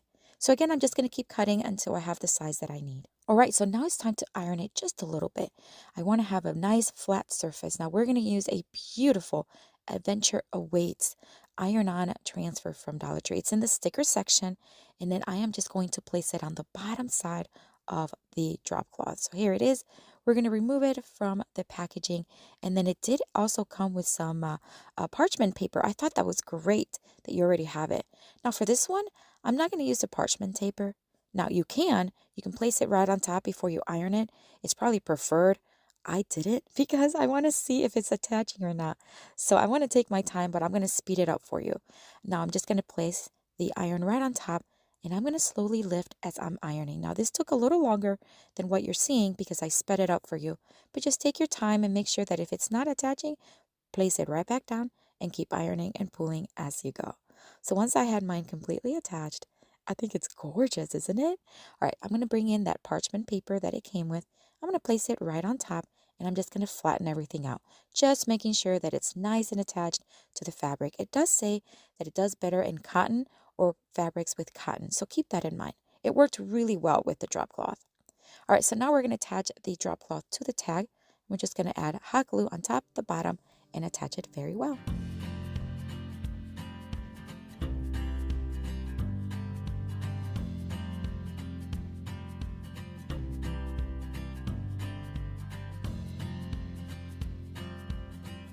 I'm going to use some nautical rope to be able to hang the tag. Now, I've used this technique before. I'm just going to make a couple of knots, tie it really, really tight, and remove the excess rope from the top and the bottom, and hot glue it above both holes. We're going to do the same on the other side, and then we're going to take extra nautical rope, and we're going to put it in the back here in just a minute. Before we do that, we are going to cover that back, as I mentioned earlier, and I'm just going to take some craft paper. This is like packaging paper, to be honest with you. I'm going to hot glue it to the back with some hot glue. You can use adhesive spray, or you can use adhesive tape. Whatever you have on hand is fine. I'm going to cut off the excess, and that way it's just going to look cleaner and more professional. And once I had that in place, we're just going to add some nautical rope to the back. Nothing major or fancy. Just cut off whatever amount you want, place hot glue, and place it right there. And that's it. This one is stunning. I love this one. It's probably my favorite, but I would love to know what you think of this transfer.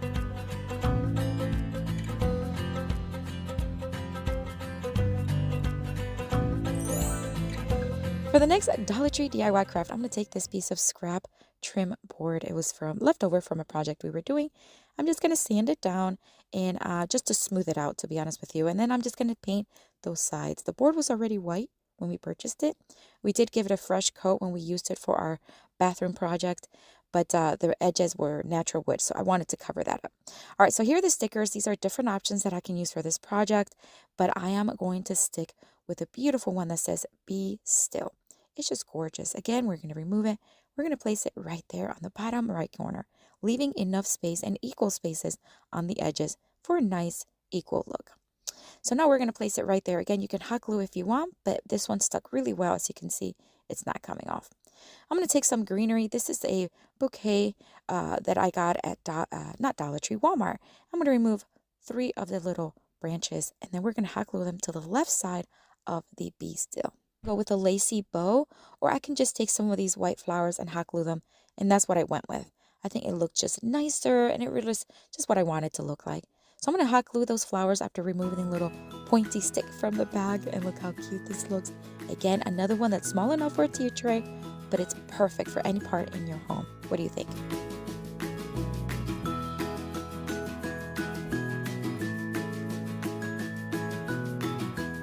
For the next Dollar Tree DIY craft, I'm going to take this wooden hexagon from Dollar Tree and some of these wooden blocks. I'm going to take 6 of them. We're going to create a tiny little riser. Now, you can put as many legs or as little amount of legs as you want. I would put at least 3, but I am putting 6 of them. I know it's a little overkill, but I thought it would look cute to have 1 in each of the flat sections. Once it was hot glued in place, I am going to paint. I'm going to start at the bottom, paint everything, including the little legs, the sides, and the top. This is just going to make it nice and bright. But again, don't pick white if you don't want to. Pick any color you want. I'm going to sand down those edges. And once again, this is optional, just to create a little bit of dimension. This is very, very lightly. I'm just going to sand it down and create a little bit of dimension. There it is. Now I'm going to add the sticker. So these stickers I've used before, and I'm going to use this flower one. I just think it looked great. It's just a little detail on the riser. And because this is going to hold my soap dispenser, I wanted to seal everything using Mod Podge. Now this is a dishwasher safe one, but I believe if you just use any Mod Podge you have at home, it should work. I did seal everything, top, bottom, and sides. And here I am placing it in my bathroom. This is what it looks like before I place the soap dispenser, and I'll show you what it looks like with the soap dispenser here in a second. And I think it's gorgeous. Now, I wish it was a little larger, but I think it's so adorable. I found this beautiful farmhouse style sign that has 3 rounds to them, and I thought for $1.25 I can break this up and turn it into 3 different things. And what better than to use them to make ornaments? They were just perfect. I took off the jute string, and then I am going to sand them down just to rough them up, remove any excess sheen, and wipe them really, really well because we want to put some vinyl on top.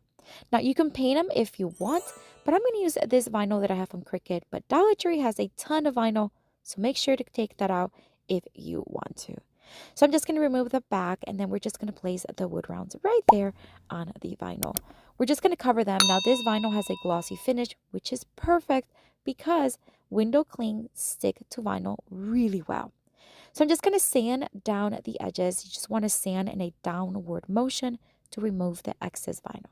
Here's the first window cling from Dollar Tree. I think they're so beautiful. When I removed them, I realized, oh, they're sticky. They're not like a regular window cling where you can remove it back and forth. These are actually sticky. So they worked really well, and that'll work well in any surface. I'm going to add some of these little tiny greenery picks that I got recently on Amazon on the top with a little pine cone, hot glue them in place, and then I'm going to do similar style on the other 2, but keeping them a little bit different just to create a nice set. These cute little snowmen are so beautiful. I'm going to add a couple of these picks and then a couple of these frosted berries right on top. Of course, these are going to be ornaments, so I want to make sure I have something to hang them from. This ribbon is from Dollar General from last year's Christmas selection. I'm just going to loop it and hot glue them to the back. I did the same thing on the other 2, and now we have a beautiful set of 3 ornaments. That is so cute. These would be great to gift them. What do you think?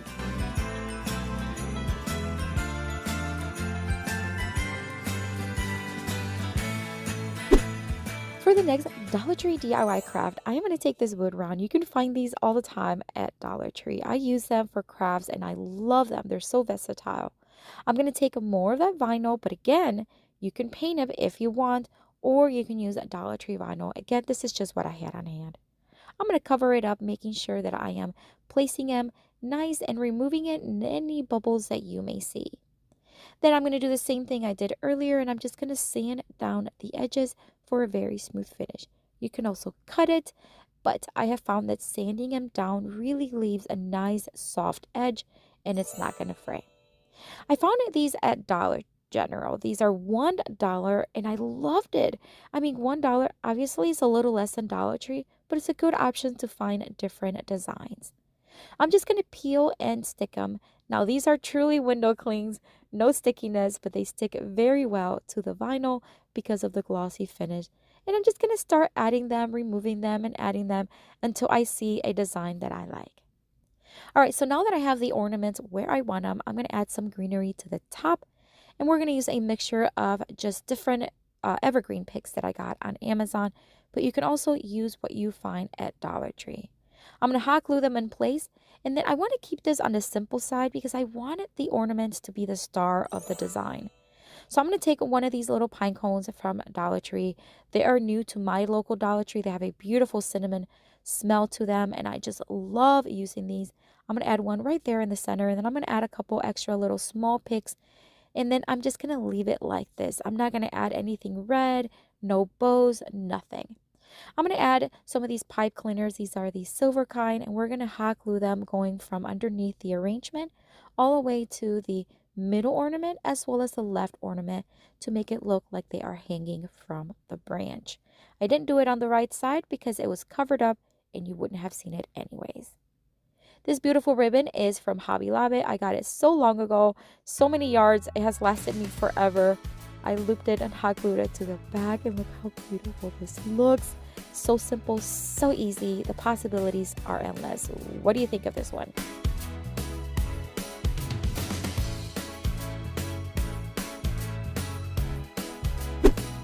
For the next Dollar Tree DIY craft, I'm going to take this leftover piece of craft paper. This is a Christmassy kind of themed. It had a beautiful design. I used it for another project. I'm going to cut a piece that's about 11.5 by 7 inches, and I'm going to fold it in half. We're going to create our own little greeting card for Christmas. These little gnomes are so beautiful, and I think they look perfect with the design of the paper. And then I'm going to use this Merry portion on the top. Now, I wanted to say Christmas. I couldn't find anything, so we're going to do that by hand here in just a bit. I thought I would curve the edges just to give it a nice design, so I did that with my scissors. And then I'm just going to use a Sharpie, and I'm just going to freehand Christmas right on it. You can use your Cricut if you'd like, but I thought handwriting it was nice and cute. Now, I wanted to create something special on the inside. I am going to use the leftover paper, and I'm going to create a little pocket for a gift card or money to gift. Now, this is completely optional. It depends what you want the greeting card to be for, but I just thought it'd be really cute if you want to use it as a Christmas gift. So I'm just going to fold and cut as needed to create a cute little pocket, again, for a gift card or some cash. So I'm just going to cut, and then I'm going to use my double-sided tape, and I'm just going to tape it to each other, and then I am going to hot glue it to the inside of the greeting card.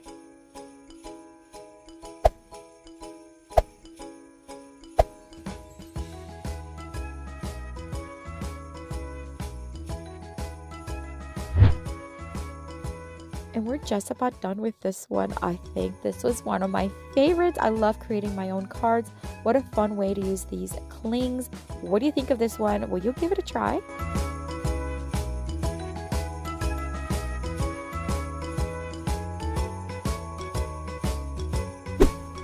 For the next Dollar Tree DIY craft, I'm going to take this beautiful sign. Again, one of those things where you're just like, okay, for $1.25, you get 3 squares. Why not? So I'm going to use one of them. I'm going to remove it from the string. And then again, we're just going to sand it down to roughen it up and wipe it really, really well. I had this leftover canvas from a canvas that I did a project with. These are from Dollar Tree Plus, and they come 2 for $5, and they're 16 by 20. I kept it, and I'm just going to flip it over, and we're going to use the back side.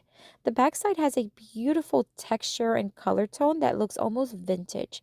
So I'm going to place the piece right on top, and I'm going to just trace it with a pencil, and then with my rotary cutter and my ruler, I'm just going to cut it to size. Don't worry about it being perfect because we're going to cover it up anyways. I'm going to use hot glue on the edges as well as anything else I want to add it to, and I'm just going to place the canvas right on top. Once it's attached, you just want to clean it off a little bit if you need to, add hot glue as needed, and trim off any edges that may be excess. Once I had it trimmed, I am going to take this ribbon from Dollar General from last year, and I am going to just hot glue it and create a trim for the sign.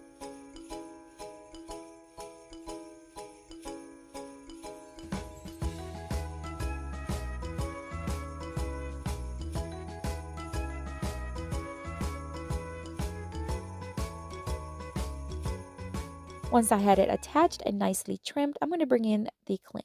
This little farmhouse truck is so cute, and I think it goes really well with the design and the colors of the sign. So I'm just going to place it on the bottom, and then I'm going to open up a new cling set and use the Merriest of Seasons little cling and just place it right on top. I thought it was perfect. All right, so this is the leftover jute string and beads that I took off from the wood rounds from the ornaments. I'm just going to reuse it for this one. Why not? I joined all of the beads in the center, and then I'm going to hot glue both ends. And I'm even going to leave the little tassel on the right side because I just thought it looked really cute. I'm going to add a little pine cone on each end just to cover up that glue, and it'll just clean everything off and also bring everything together. Look how stunning this looks. Now, if you want to do 3 of them and use all 3 squares, why not? I think it turned out gorgeous.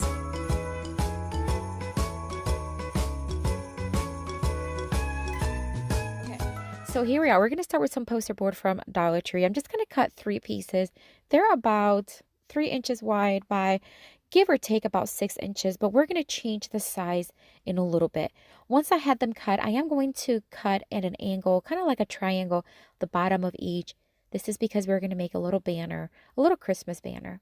So I'm just going to do the same thing to the other 2. And once I had it done, then I'm going to take some fabric that I recently got at Hobby Lobby. They had it for 50% off, and I just love that flannel Christmassy look that it has. So I'm going to cut a piece just to cover them and be able to do so in a little bit. I'm going to take the golden tone iron-on vinyl from Dollar Tree. Then I'm going to take these letters, and I am going to, these are also from Dollar Tree, and I'm just going to spell the word joy. Here's where I make a huge mistake. I actually put them on the wrong side of the vinyl, but I still don't know what I'm doing here. So I'm just going to show you so you can see what I did and how I fixed it.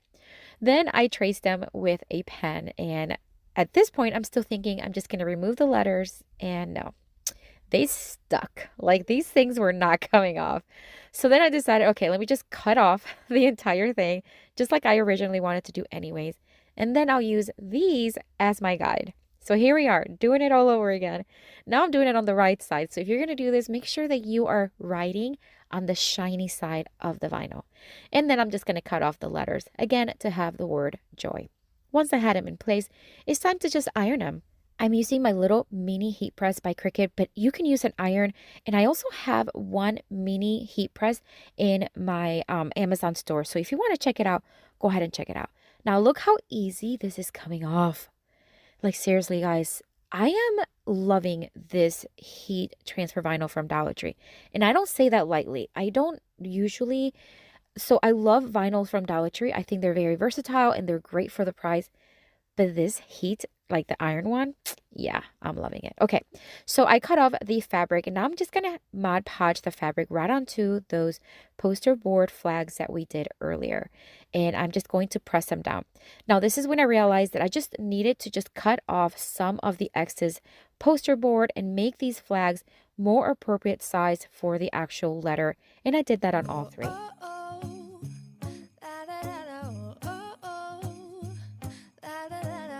And then it's time to just attach them to some jute string. Really easy. Just going to add some hot glue to the back. And then I am going to add some ribbon to cover up that jute string and the glue just to make it pretty and nice. And I'm going to do that to all 3.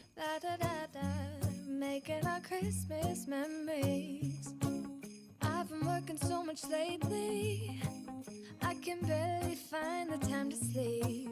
Yeah, I spend my time running around, keeping. I am now going to take some of these faux evergreen picks from Amazon that I usually get, always a whole bunch because I just love crafting with them. And I'm going to cut off smaller pieces, hot glue them in between each flag, and then tie each end to a little tree. And I think it looks adorable. I would love to know what you think though. Let me know down below. I'm letting go of everything but you. These are the good times with you. Baby, For the next Dollar Tree hack, I am going to use the same golden tone vinyl, and I am going to trace this. It's like a felt tree that I get at a Dollar Tree. They come a whole bunch in a pack. I'm going to use a permanent Sharpie again and just trace it, and then I'm just going to cut it with my scissors. Nothing fancy, but this is just a way that you can customize your own decor. And I'm using a plate that you can find at Dollar Tree. You can find them in all colors actually, but this one has a very Christmassy look to it, so I'm going to place it right on top. Now at this point, I am so nervous because I have no clue if this is going to stick, if I'm going to be able to iron it. Like, I have no clue. And it worked so good. I am telling you, this vinyl will transfer almost instantly after applying some heat. Maybe not automatically, but it is very fast. So I'm just going to keep doing it as best as I can. And then I'm going to remove the plastic very carefully because it's not fully attached yet. And then I'm going to use some parchment paper because it's a little bit more flexible than the plastic that it has. And then I'm able to get more into the little grooves and the edges of the plate. This worked so good, guys. I'm telling you. So I'm going to take one of these like picture frame holders and I'm just going to place the plate right there. And I can tell that it's going to look so good, but it's missing something. So I'm going to add some greenery to the wire, to the front of the piece. And again, this is greenery from Amazon. I did decide to hot glue as well as tie it with a jute string. That way it's going to be nice and secure. Once I had it in place, I'm going to take this poinsettia. It comes in a little pot, but I'm going to remove the actual flower, cut off the little excess pick from the back, and then I'm going to hot glue it right in the front. This is going to complement that red color from the plate. And I am telling you, this one is stunning. It would make for such a great gift for someone or just to add to your own decor in your home. Let me know what you think.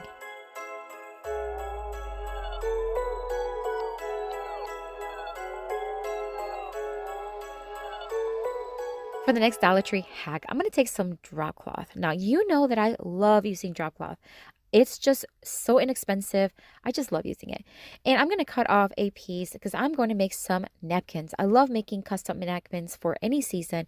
And I'm going to cut off pieces that are 12 inches by 17 inches long. And I am loving the fact that you can just tear that drop cloth and have that frayed look in one end.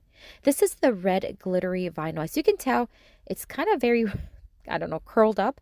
But I found out that if you scrape it with a scraper very softly and gently, it'll straighten out. And as you can tell, it worked perfectly fine. I'm going to cut off a piece that's going to be 2 inches wide and then cut them into 3-inch pieces. And once I had 4 of them, I am going to cut them into triangles. We're going to make a very Christmassy napkin. And I'm going to do that with the red vinyl. I'm going to do it with the golden tone. And I'm also going to be doing it with a silver one.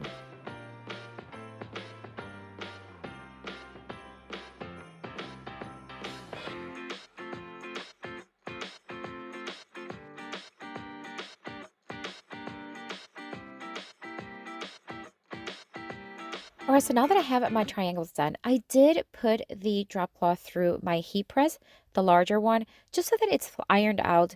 You don't have to use a heat press, you can just use a regular iron.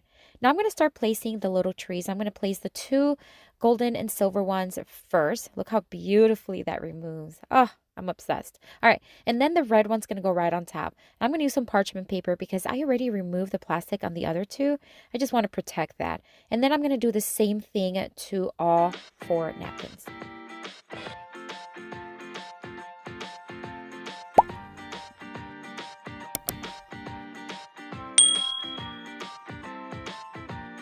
All right, so I'm almost done with the 4th napkin. Now, you remember those pieces that I cut off earlier from the edge? This is the seam of the drop cloth.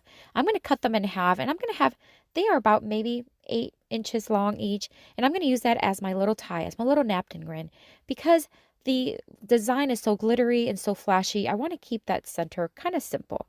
So I'm going to use one of these little picks from Dollar Tree, and I'm just going to thread it right through, and then I'm going to hot glue a little tiny Christmas bulb. Again, I'm hot gluing it on the actual tie, not on the napkin. That way, when the napkin is removed, it's going to be nice and no hot glue on it.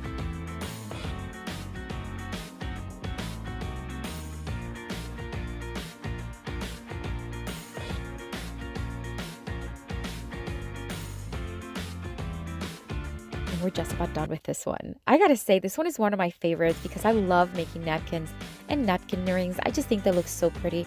But this one is a wow. I love that vinyl. Looks so good together.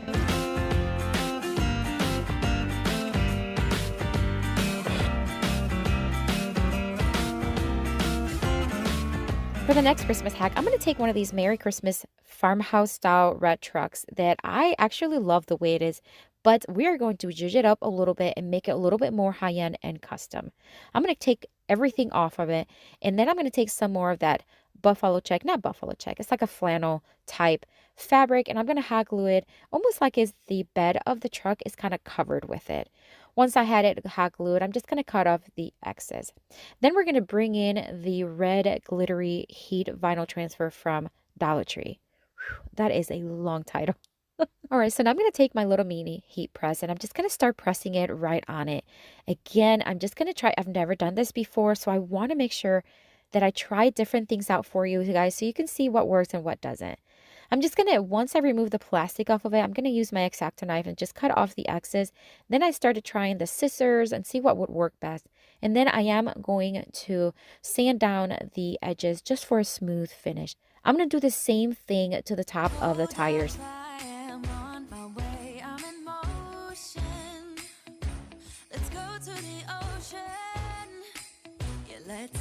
All right, so everything is covered with the vinyl. Now I'm going to add some greenery to the back of it just to kind of mimic like it has some sort of greenery on the bed. And then I decided to add these little tiny blocks, just 2 on each side behind the wheels so that the truck can actually stand and make it look more like a decor versus a sign. And I love the way this one turned out. It has a little bit of a farmhouse glam to it because it has a glittery. I love the Merry Christmas already and that shiny look. Love it. In Christmas times, we'll be chilling and having a good All right, so for this next Dollar Tree hack, I gotta say it didn't turn out as good, but I want to show you because I just want you to know what I learned from it. I'm using those same letters that I used earlier to spell out the word joy, and I'm going to trace them and cut them on the red glittery vinyl. And once again, we are just going to just place them, but this time we're going to place them on little vases that I got at Target Dollar Spot. They come 3 in a pack for $3, and it's rounded and they're tiny, and it was a hot mess. So once I started like pressing them, I can see that the plastic was coming off, so I just then remove it very carefully and then use the parchment paper because it's more flexible to be able to iron them. You're going to see they're not perfect. They're not perfect at all. And I'm never looking for perfection, but again, I just wanted to show you, if you are using it, just kind of stay away from any rounded. Anyways, I'm going to place some greenery right on top and then some of these berries on each vase. And I would love to know what you think of the vases. Now, they don't look horrible, but they're just kind of tilted and wrinkled, and it was just kind of a hot mess. But they still look cute, and I just wanted you to show you what I learned so that you don't make the same mistake. And I had this one left over that has a buffalo check style.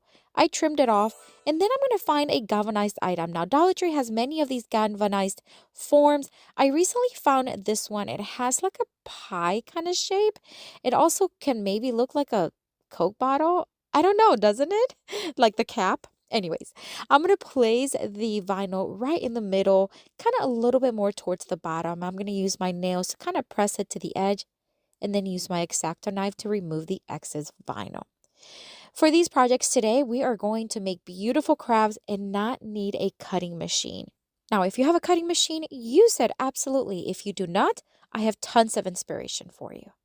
All right, I'm going to grab some red vinyl again from Dollar Tree. I'm going to cut off a piece. I'm going to roll it in an opposite direction just to kind of remove some of that curve it had. And then we're going to take this little pot. It's just from the Dollar Tree Summer Selection. I'm going to trace the larger part first and then the thinner part in the center to create the letter O. Then I'm going to freehand using my ruler and a pencil the letter J. It is important that you do things on the opposite direction.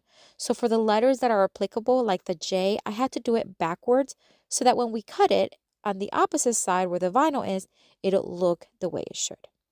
Once I had the word joy nicely traced, I am going to use my X-Acto knife and just trimmed off all the excess until I have the word nicely cut. And then we're just going to remove the backing and make it work like a sticker. Really easy. You remove the back and then you just place it wherever you want to place it.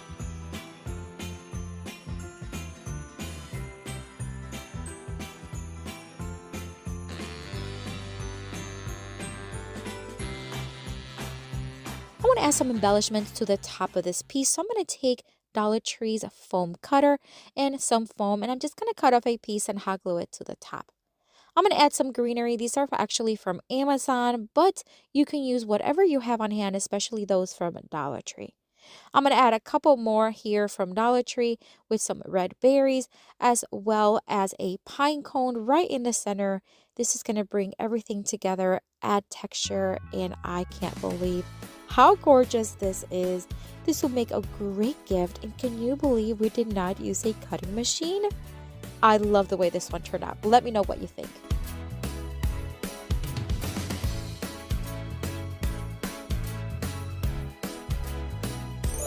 For the next Dollar Tree Christmas DIY craft, we're going to take this little cutting board. These you can find at Dollar Tree. They have them in round shape as well as square shape. I'm also going to take this printout that I printed using my printer. It is the scene of the nativity, and I'm just going to cut off the excess paper around it. I'm going to bring in this beautiful vinyl. It's a glittery black. Yes, it's from Dollar Tree, and it is gorgeous. They have several colors. This one I thought would be great for this project. I'm going to use some carbon paper that you can find pretty much in every crafting store. I do get mine on Amazon. Carbon paper also brought this little tool that you can trace. So all I did was place the carbon paper in between the printout and the vinyl. And I have the vinyl backwards, so facing back, because I want to see that black trace. So there it is. I traced it all the way around. And now I'm going to use my X-Acto knife and again cut off all the excess pieces.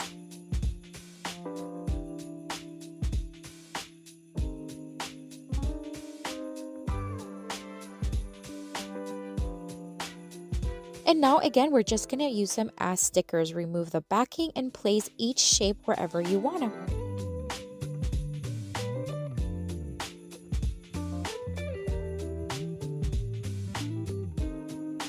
Now I want this piece to be able to stand, so I'm going to take this piece of scrap 1x3. I've been using these for projects recently, and I'm going to take this little piece of, it's like a square dowel. I'm going to cut off 2 pieces that are the same length as my piece of scrap wood. I couldn't use my miter saw because it was inaccessible, so I'm just going to use my miter box, cut off a couple of pieces, and then sand down the edges for a smooth finish. Then I am going to place them right where I want it. I'm going to open up in the middle, leaving just a little bit wider than what the actual glass is. I'm going to pre-drill a couple of holes on each end of each piece, and then I'm going to paint the inside because that way it's easier to apply. And then we are just going to screw in those pieces onto the larger piece. Once everything's attached, I am just going to paint everything white.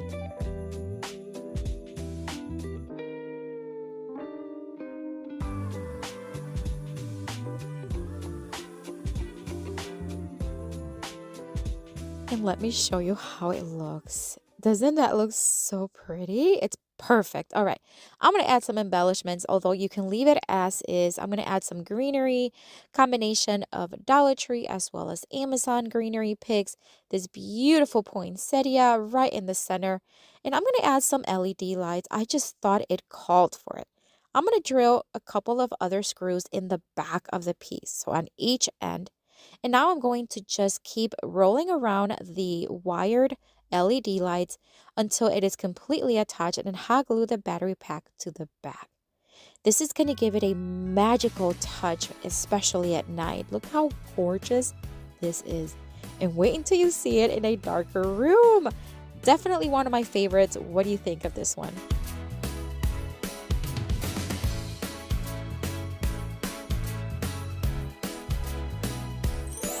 Dollar Tree has many ornaments that you can use for this project. However, I'm going to use these that I found on Amazon. They come 100 in a pack, so inexpensive and a lot of big bang for your buck. So if you want to check them out, I do have them in my Amazon store as well. I'm going to paint the top of these in this beautiful farmhouse red by Rust-Oleum. I did place a little bit of tape to make sure that I stay nice and crisp. And I'm going to leave the rest of the ornament in the bare natural wood. But you can do whatever you want and you can paint them if you'd like. I'm going to take these letters that they were gifted to me recently, and I'm just going to trace the word peace. And again, I'm going to trace them on this beautiful vinyl, but I'm going to trace them backwards, okay? So keep that in mind. And then I'm just going to cut off all the excess vinyl to reveal the letters. And once again, we're just going to remove the back like a sticker and place one letter in each ornament.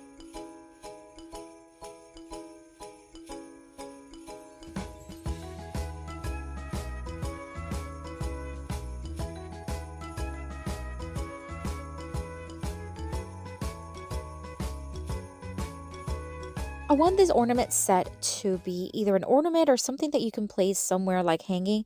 So I want them to look similar but a little bit different. I'm just going to add greenery and red berries in different position, different angles. That way it just looks again similar but just a little bit different.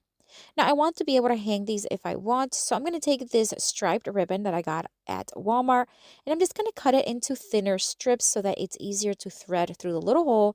Cut it in half and then I'm just going to thread it and just tie them in a very simple knot. But you can add a bow or whatever you want. You can do whatever you want to these. I think it's absolutely gorgeous. The fact that we didn't use a cutting machine is absolutely crazy. What do you think of this one?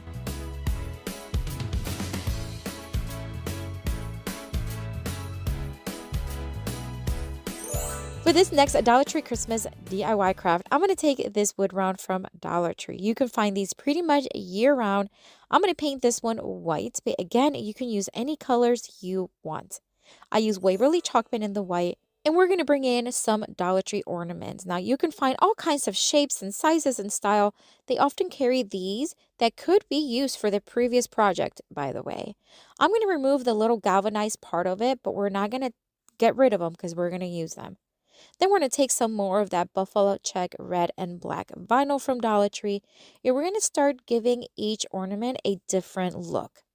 For this one, we're just going to do the entire thing in the buffalo check, and we're going to hot glue that galvanized piece right after. For the others, we're going to use a combination of vinyl as well as iron-on vinyl because yes, Dollar Tree does have iron-on vinyl, and it works really good. I'm going to use my little mini heat press and I'm just going to start attaching this one. It's going to have half of it in the beautiful yellow glittery iron-on vinyl, and then the top portion is going to go in the buffalo check white and black shape or style. Then we are just going to then sand down the edges. You can cut it too if you like, but I have found that sanding them down leaves a very smooth edge and it will not fray on you. And again, we're just going to place the galvanized piece. We're going to continue to do this for all of them, and then we're just going to give them each a different look, but they complement each other.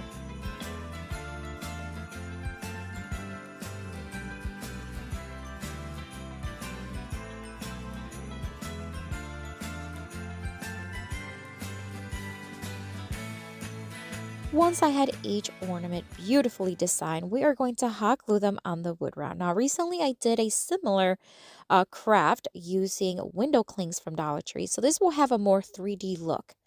I am going to use some pipe cleaners and attach them to each ornament.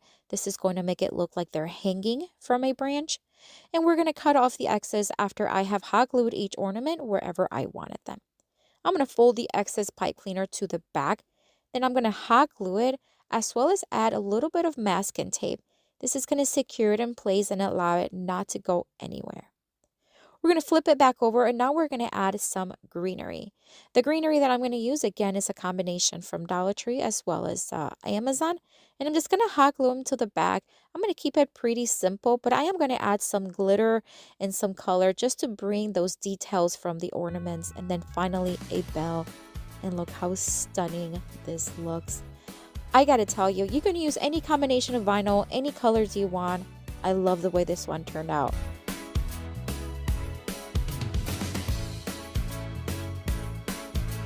This beautiful rounded wood piece from the Dollar Tree as well. We're going to tape the bottom portion as well as the top, and we're going to paint the middle in white. I am using Rust-Oleum chalk paint in the linen white, and I am using a brush that is currently one of my favorites. I gave it just one pretty good coat.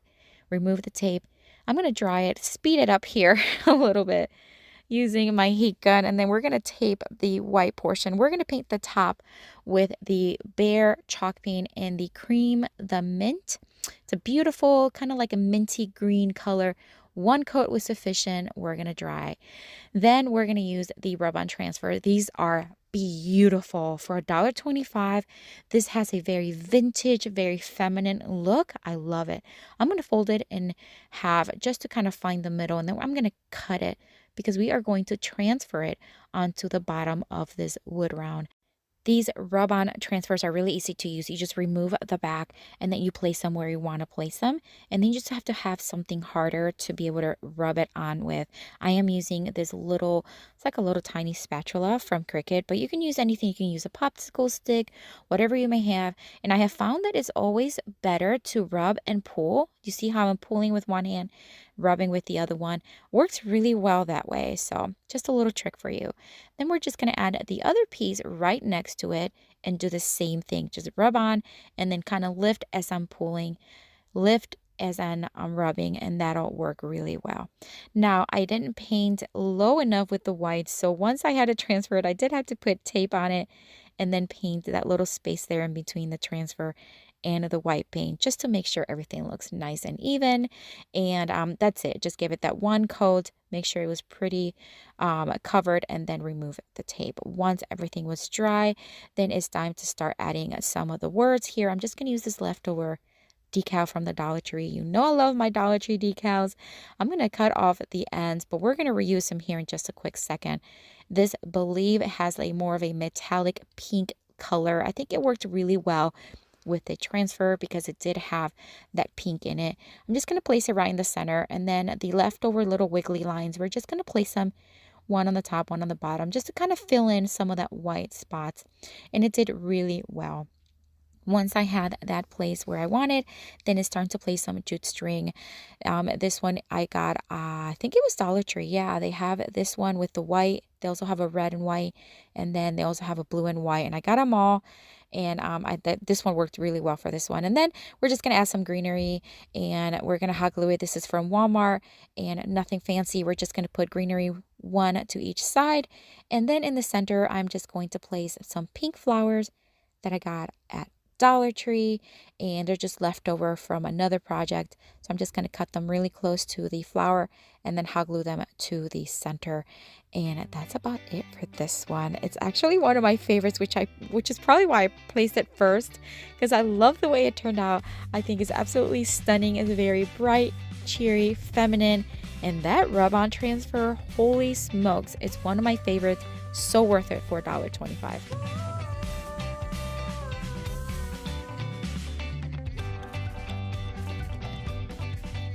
The next Dollar Tree hack, I'm going to start with this craft paper. This is from one of those booklets that you can find at Hobby Lobby, Michael's. You can find them pretty much anywhere. I'm going to cut a piece here. We're going to make a greeting card. I made a greeting card not long ago using Dollar Tree stickers, and I thought it'd be fun to do one with a rub-on transfer. So I am going to fold it in half, and then I'm going to use another piece of the craft paper, but this time we're going to cut it smaller than the front of the greeting card, and we're going to flip it to the white side. Then this is another beautiful rub-on transfer from Dollar Tree. Holy smokes, it's beautiful. I love the colors, I love the style, and I'm just going to cut off the excess. We're going to save them for another project, maybe in the future, but that's how beautiful this is. You can cut it to the size you need and then save the parts that you're not going to use for another project. Really, really cool. All right, so I'm just going to place that on top, and once again, it's going to be as easy as just rubbing it, and then of course I'm going to do the whole lift and rub as I go because it just works really, really well.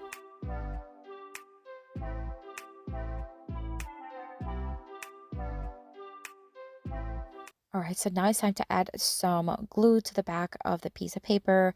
This is just to make sure that it adheres to the front of the card. And I'm just using this glue stick, but you can use any glue you have on hand. You can even use double-sided tape would work. So I'm just going to place it there, and then I am going to roll it just a little bit just to make sure that it's nicely adhered. Then I'm going to add a little bit of ribbon to the edges. So right where both papers meet, I just thought it needed a little something, and this ribbon came in a bundle from Michael's, and it's just beautiful. This is all I had with this design. Let me tell you, I did not even measure it, but I was praying I would have enough. And little did I know, it was actually perfect size.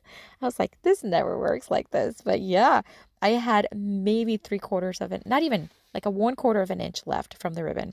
Crazy. Anyways, a little bit of glue on the edge, placing the ribbon on top, very easy. These tiny little flowers are from a bundle that I got recently at Walmart. They're having some beautiful summer and spring florals, very inexpensive. Love, love, love these ones. And I'm just going to cut 2 of the smaller ones. And then this little leaf, I'm just going to cut a little smaller, and then I'm going to hot glue it right underneath the flowers. And this greeting card is absolutely stunning. Is another one of my favorites. My daughter actually gave it to her teacher for her last day of school, and it was just beautiful. Love it.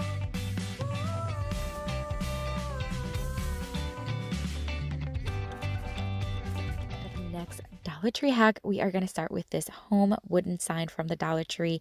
It was actually from their Valentine's Day decor, and I just had it left over, and I thought it would be pretty cool to do more like a springy everyday decor. I am going to paint it in pink, but first I did sand it down just a little bit because the edges were really frayed. So sand it down with my sanding block, and then using Rust-Oleum chalk paint in their pink tone, I'm just gonna do the home portion, and I'm just gonna do the front of it. I didn't do the sides at all, and of course we're gonna dry it, speed it up with my heat gun. Then this leftover rub-on transfer I recently used on this wooden home from Target Dollar Spot, and it was beautiful. I had some leftover that I saved, and I'm going to use them today, and we're going to do the heart. So we're not going to paint the heart. We're going to leave it in that natural wood tone, and then I'm going to use whatever I have left over, making sure that the colors are alternating very well. So I want to make sure I have those pinks there to kind of pull from the pink paint, and then of course some blues and other florals. I just think this is just a beautiful rub-on transfer. It's the only one I have left, but as soon as I see more, I am definitely going to buy it because it is beautiful and it's so easy and versatile to use. So again, just basically rubbing on, lifting the page, and then doing it as much or as little as you want. You can actually overlap them if you want to as well. All right, I'm going to grab some Waverly Antiquing Wax and a makeup sponge, and I'm just going to antique distress some of the corners and a little bit of here and there over the words. It's just going to add a little bit of mention and just grunge it up just a tiny bit, and this one turned out absolutely stunning. I can't choose. I like this one too, but look at that transfer with the color. It just looks so beautiful, so fresh. It is stunning.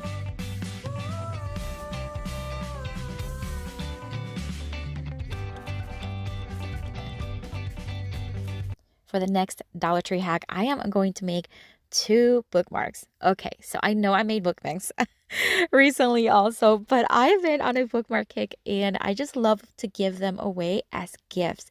And these rub-on transfers are so easy and so perfect for bookmarks. Okay, so I got a piece of scrap craft paper that I had. This floral one is just beautiful, and then this transfer is so cute and actually turned out to be a little translucent. So once I removed the plastic cover, you can actually see some of the flower design from the craft paper, and it was perfect. So I just placed it after I cut the piece of scrap paper to the size of the width of a bookmark. I'm just going to transfer the rub-on transfer and then cut the excess from the top, and then angle cut the corners. That way it looks more of a bookmark. Then I'm going to take some of this burlap ribbon from Dollar Tree, and I'm just going to cut a piece of it, fold it in half, and hot glue it to the back of the bookmark. And then, because I just want it to be a little bit more secure and have a little bit more finished look, I'm going to grab another little piece from that floral craft paper, and we're going to cut a piece that's going to fit in the back, and we're going to hot glue it to the back. And this is just going to finish it off. It's just going to make it look more professional, cleaner. And then it did have tiny little corners that needed to be cut, so I just cut those. No big deal. And this bookmark turned out absolutely beautiful. But we're going to make another one because this other rub-on transfer is so beautiful too. This one has a black and white look, and I thought this other piece of scrap paper or craft paper is so beautiful with the black and the white. Once again, really easy, rub on, lift as you go. This one wasn't as translucent, but you can still see some throughness a little bit. Again, I'm going to cut it as a bookmark, angle the edges, and then we're going to use a black ribbon for this one. It's a little thinner. Cut a piece, fold it in half. Once again, we're just going to hot glue it to the back, and then we are going to cover it with another little piece of scrap paper. This is again just to make sure it looks finished. And look how beautiful these bookmarks look. I love them. I love making them because it's such a versatile gift you can give to anyone, and who doesn't read? I love it.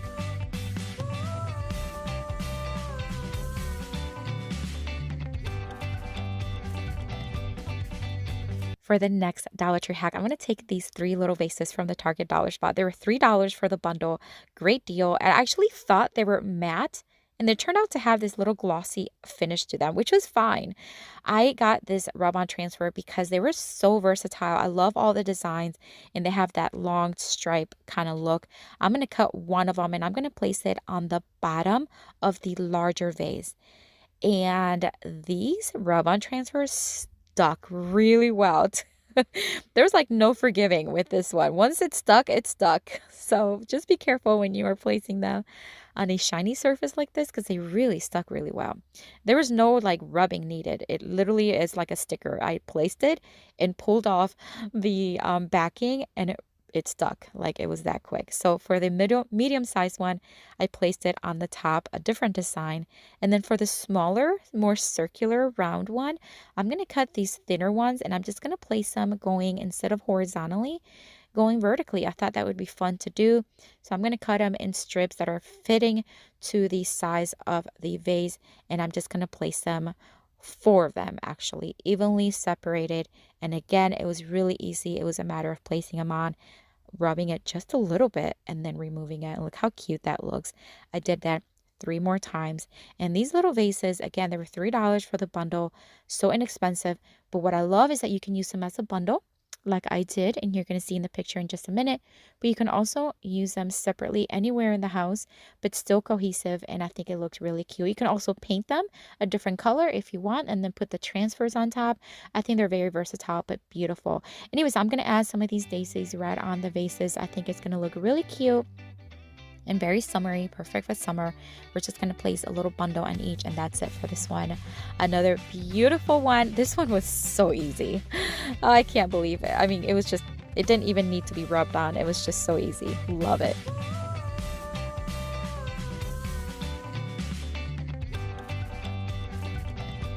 And we are going to start with this wood round. This wood round I actually got on Amazon as a set. It came in a pack of like 10 or so, but Dollar Tree does carry them. So if you find them there, grab a few because they go fast. I am going to be using a decal that I recently found, and I just kind of measured the center and taped around it. Then I'm going to paint that center portion using Rust-Oleum chalk paint in the linen white, and then remove the tape and just kind of dry it with the heat gun because it just goes a little faster. Once it was dry, it's time to bring in the sanding block and just sand down the painted area as well as the sides, just to make sure everything is nice and smooth. And of course, you want to make sure everything is dusted and clean so that the wallpaper can stick. This brick style wallpaper is beautiful. I can't believe these are $1.25 at the Dollar Tree. I told it I didn't have long ways, and I'm just going to cut it right down the line. This is going to give me equal sizes so that I can place them on the bottom and the top of the white line. It is just like its title says, peel and stick. You just remove the backing from it, place it where you want to place it, and then stick it just like a sticker. So I'm going to place it on the top, on the bottom, then I'm going to flip it over, and I am going to use an X-Acto knife to cut out the excess wallpaper.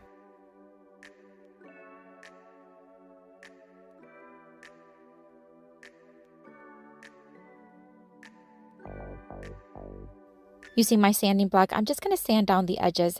This technique really helps that sticker or the wallpaper really smooth out the edges around the wood piece or around the piece that you are covering. I love this technique. I highly recommend it. So here's a peel and stick that I recently found. It says Be the Sunshine. It's beautiful, it's bright, and I just think it complements that brick color really well. So I'm just going to place it right in the center, and I'm going to make sure that it's nice and stuck on there. Then it's time to add some greenery. This greenery I got, I believe it was at home.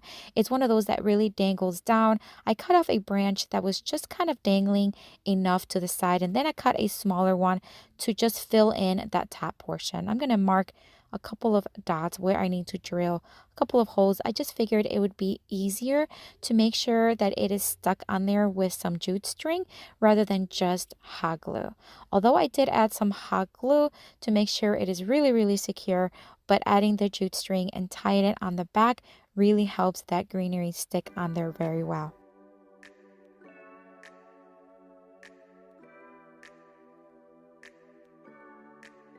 Then I just made sure that the leaves and everything just kind of falls the way I want him to fall. Then I'm going to bring in this sunflower. I think it's beautiful. It's leftover from a pick that I had. I'm going to cut the excess stem from the back, and I'm going to add plenty of hot glue and then just stick it right there where all the stems come together, and that's it. I added a small jute string in the back to hang it, but I think it's stunning. I love that wallpaper. It's so easy to work with, and it is absolutely beautiful.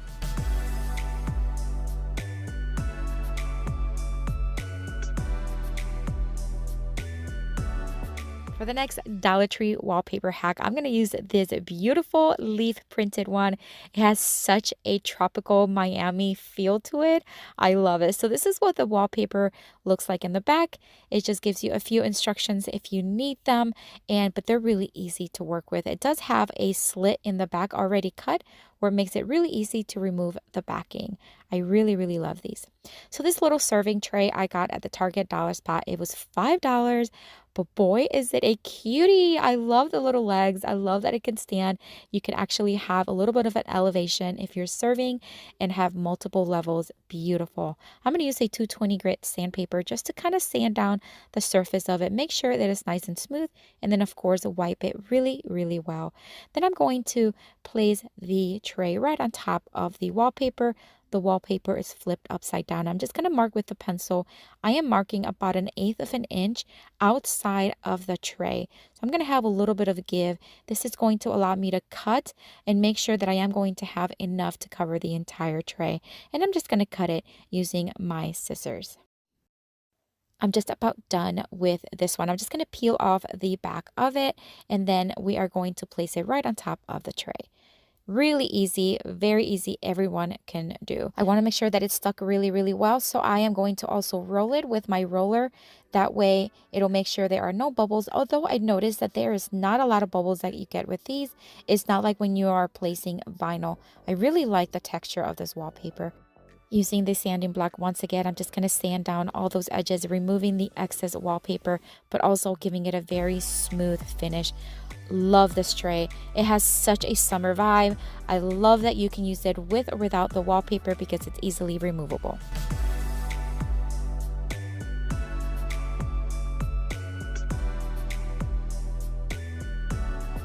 For the next Dollar Tree wallpaper hack, I am going to start with one of these little galvanized metal boards that I found at the Dollar Tree. I'm going to tape the edges with some painter's tape because I am going to paint them and I want to make sure that it is covered. I'm going to use Amy Howard's One Step paint, and this is in their Spa White. It's like an off white. It has a grayish undertone. I'm going to give the edge 2 coats of it.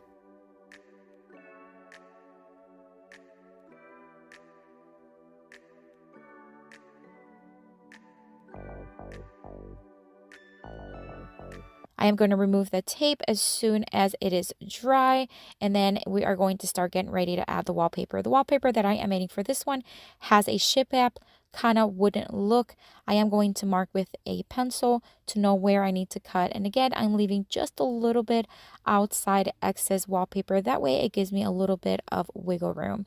When I cut it, I must have cut it wrong or measured wrong because I had a ton of excess, but here I am just trying to kind of mark with my fingernails where I need to cut and use my X-Acto knife. I also used a squeegee to see if it can help me, but it did not work. As I was cutting it, it was just too thick. So this wallpaper, it's a little bit thicker than your regular vinyl or like maybe like notebook cover, but so it did not work. I removed that and I brought in the excess part that I had, and luckily I had enough to cover it. So this time I am going to just make some cuts, and I decided to actually remove the backing of the wallpaper. It made it a lot easier to work with, a lot more manageable. So if you have any surface that you want to cover like this one where you have tight corners, make sure you remove the backing first, and that way when you place it, it's a lot more manageable and way easier to cut.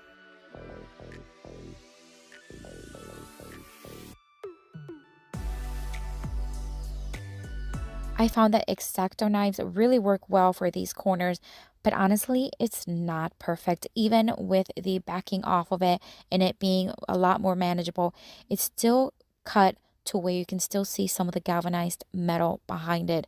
I was okay with it, but just so that you know, I struggled. So if you have a better way of cutting these, please let me know. So then I'm just going to take a little bit of the paint that we use for the trim. I'm just going to paint over that edge to cover up any of the galvanized tin that you see from behind. And then I decided to just dry brush some of the paint all over the wallpaper to kind of smooth everything and just kind of bring everything together, and actually worked really well. So I didn't mind how it looked. I'm going to add one of these sawtooth hooks to the back, very gently hammering it so that way we can hang it. These magnetic hooks you can find at Dollar Tree. You can get 2 for $1.25. Really, really cool hooks that you can use on your refrigerator or anything like this. Something was missing on top, so I'm just going to grab some of these faux boxwood picks, hot glue them to the top. Then I'm going to take a faux magnolia flower that I had from a pick that I got at Walmart recently. I'm going to hot glue it to the center, and that's it for this one. Such a beautiful, it's actually quite easy to make. It's just that the wallpaper gave me a hard time, but other than that, it's an easy DIY anyone can make.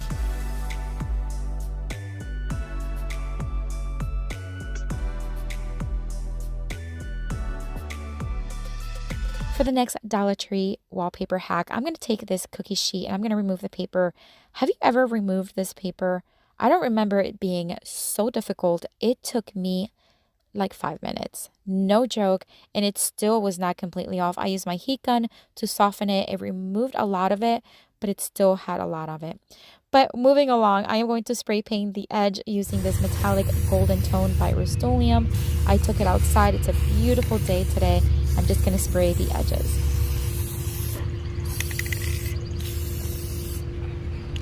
I noticed there was some sort of splatter on the left side of the tray.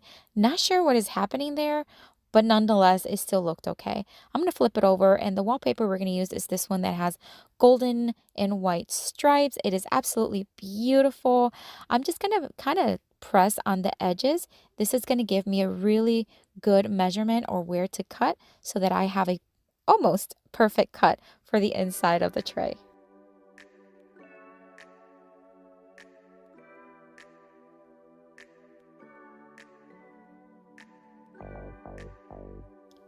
Once I had a cut, I make sure that it fits really well, and it actually worked really well. I'm going to remove the backing, and then we're just going to apply the wallpaper just like you would any other peel and stick vinyl.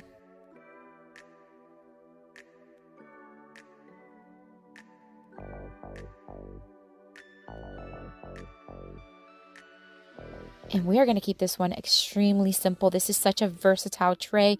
You can use it as a serving tray. You can use it as a makeup or even like a jewelry tray. Or you can even put it on the wall and put some pictures with those magnetic hooks. Beautiful.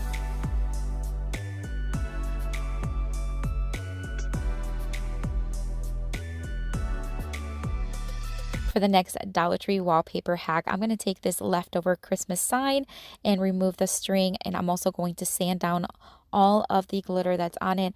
I'm also going to scuff up just the entire thing so that it has a better adhesion to the paint. And then of course you want to wipe it really, really well. Make sure no dust is left behind. Now I am going to give it 2 coats of Rust-Oleum chalked paint in the Serenity Blue and let that fully dry. Then we're going to use this beautiful wallpaper. Oh my gosh, this design is stunning. And this little farmhouse truck is a little wooden one that you can find in their craft section. I'm going to cut a piece that really measures close to the width of the farmhouse truck. Remove the backing of the wallpaper, and then we're going to place the truck right on top, making sure it adheres very well. Then we're going to take the X-Acto knife one more time. We're going to start cutting all the excess wallpaper. This took me a little longer because of all the details of the truck, but I'm not looking for a smooth, really close cut because we are going to be sanding them again at the end. So I'm just looking to remove as excess as much as possible.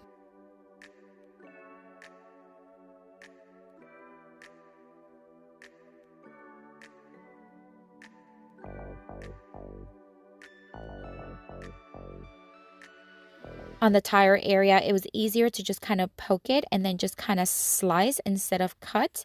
I don't know if that makes sense, but it really helped in that area. And then once it was done, it was time to sand down. Now, because of all the details in small spaces, I did use a nail filer to sand it down, but you can certainly use a sander if you'd like, but the nail filer actually worked really, really well. Then we're going to go back to the board. It is fully dry now. We're going to draw some lines because this board looks like it's planked, so we want to just draw some lines to really give it that planked look. I am using a permanent thin marker. Then I'm going to sand down the edges again just to smooth everything and just give it a finished look. I just love doing this. I think it just really adds to the character. Then we're going to hot glue the farmhouse truck to the bottom right side corner of the sign, and hot glue was plenty sufficient. I did the same thing with a galvanized word that says thankful that I got recently at Dollar Tree. Just going to add some hot glue and hot glue it on the top of the truck.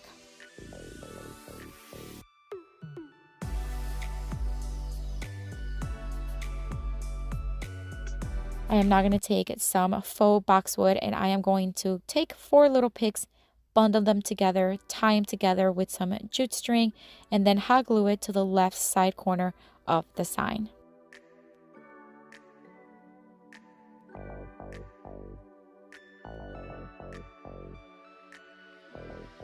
And we're just about done with this one. I think it's so stunning. I love that I picked a blue color for the background instead of white.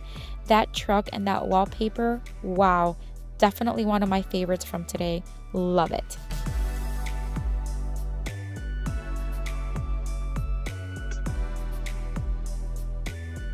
This pizza pan that is from Dollar Tree. I'm sure you've seen many crafts done with pizza pans, but today I want to do something a little different. We're going to use 2 of their vinyl. We're going to use this beautiful floral one. I was obsessed when I saw it through the little window, and as I pulled it out, I was just in love. The colors are vibrant and the style is just stunning. So I'm going to cut a piece to cover half of the pizza pan, and we're going to do the same thing with the white one. But first, we're going to start removing the vinyl. My first impression was that it was actually a little thicker than what I thought it would be. So that's a good thing, right? Throughout the video, I'm going to give you my honest opinion on not just the vinyl, but some of the supplies like this one here is one of the scrapers that you can find at Dollar Tree for $1.25. This one, I wanted to try it out. It's pretty sturdy, good quality, and I actually thought it was pretty comparable to some expensive ones. So yay on that one. I'm just going to keep scraping it and applying it to 1/2. And then I'm going to use the X-Acto knife to cut off the excess after I really make sure that I just lined that corner very closely to make it easier for the X-Acto knife to slide through that corner and cut the excess. And then we're going to repeat the process using the white vinyl on the opposite side. And I just overlapped it very little in the center.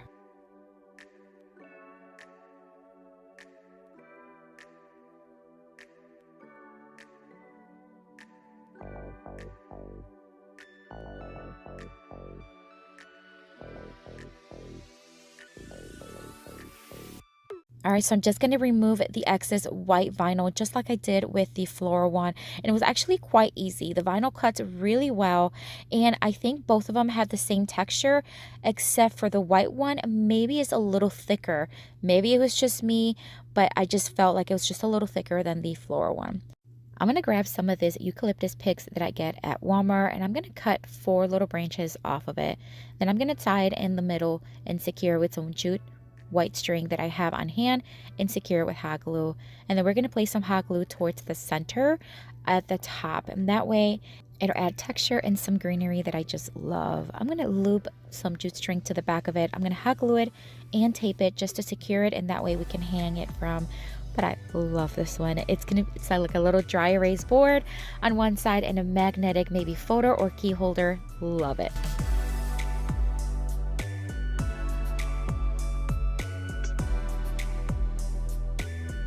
Dollar Tree hack. I'm going to take this little wooden tray from the Dollar Tree, and I'm going to use one of their weeding tools, and again, really good quality. I'm actually very surprised, pleasantly surprised. It actually even has the little part on the inside of the end that you can actually use to remove excess vinyl. Very clever, very comparable to the expensive brands, so highly recommend this one. I'm going to remove the bottom sticker, and then we're going to paint the outside of the tray, just the sides, as well as the inside sides of the tray. I am using Rust-Oleum chalk paint in the linen white and a smaller brush, although you can use any brush you have on hand. I am also making sure that I paint overlapping a little bit on the edge towards the center bottom of the tray. That way any edges that may be cut a little wavy can be covered up. I'm going to use my heat gun to speed up the drying process, and now we're going to take one of those glittery vinyl that I was just so in love with, and I'm going to measure the inside of the tray, and then I'm going to cut a piece of vinyl that fits very, very closely. It's just ever so lightly bigger than the bottom of the tray. Now, I'm sure you're noticing those wrinkles on the vinyl. That's because it's rolled up as it is stored in the box, but all I have to do is just lift up one corner and flatten it out, and those wrinkles go away. So it works really, really well. My first impression with the glittery vinyl is it's a little thinner in thickness than the white one particularly. I think it matches closer to the floral vinyl, but nonetheless, it's still pretty thick. It's not like it's going to rip unless you really pull at it. So I'm just going to apply it starting on one side, removing the backing from it very slowly, flattening it out with my fingers as well as the scraper, and then cutting the excess with the X-Acto knife. Another observation that I found was that cutting it did not cut as smooth as this smooth vinyl. This one kind of scrunched up on me. It wasn't smooth at all. I am using the same exact blade as I did earlier, and it's just not cutting well. And you're going to see it here, right there. It's just scrunching up on me. I don't know, maybe it was the texture of the wooden box, but overall, that was my first impression. To finish it off, I'm just going to add one of these golden tone butterflies. It's a decal from Dollar Tree. You know I love my Dollar Tree decals. So I'm just going to place one here to the bottom right corner, and I think this little tray is absolutely adorable. I love that glitter vinyl. Yes, it gave me a little hard time with cutting it, but it is beautiful.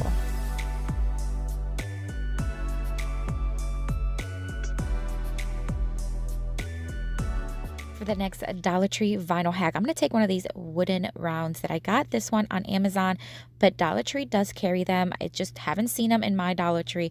So if you see them at your Dollar Tree, make sure to grab a few. I'm going to paint using Rust-Oleum chalk paint in the linen white. I'm just going to paint half of the wooden round, but vertically. So instead of the bottom half, it's going to be like the right half. And then I'm going to again speed up the process of drying it using my heat gun. And then we're going to bring in this beautiful vinyl. It's in a teal color, and it has the same consistency as the white one.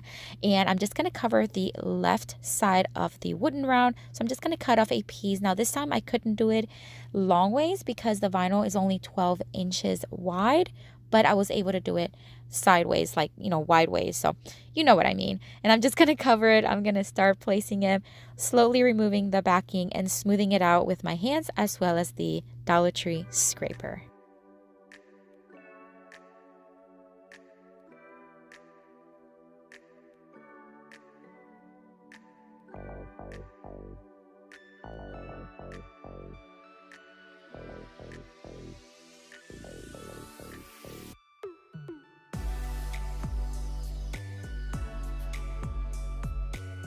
In regards to stickiness, they actually stick pretty well, and I have an example here for you. Look at that. This thing stuck to my paper. Now this is craft paper. Normally things stick to it, but never this hard. So the vinyl sticks really well in my opinion.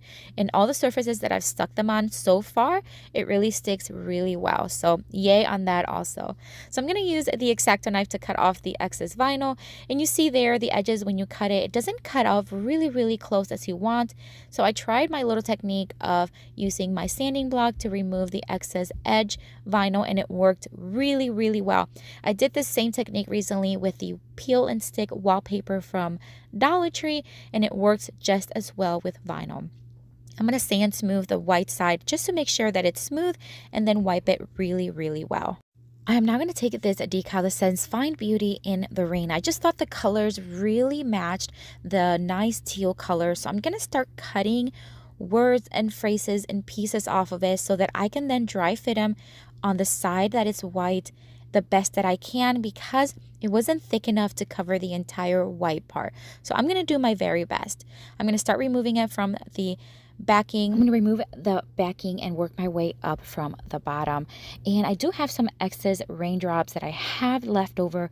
So once I'm done applying the words, I'm going to start cutting those in pieces so that I can fill in a little bit of the white spaces that I have left over.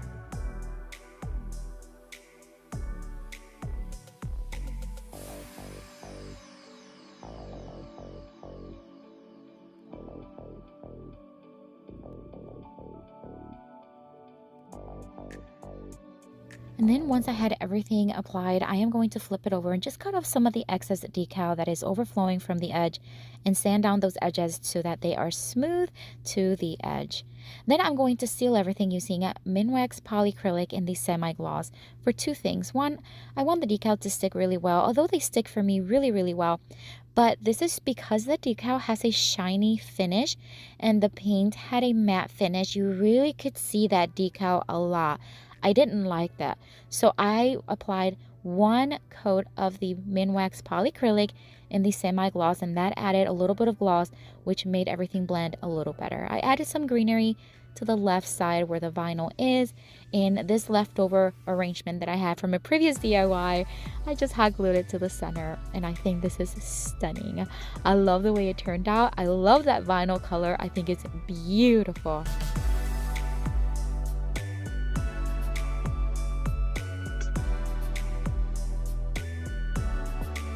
For the next Dollar Tree vinyl hack, I'm going to take this little round rising tray. I got it at Target Dollar Spot, as well as this one that I did with peel and stick vinyl a few weeks back.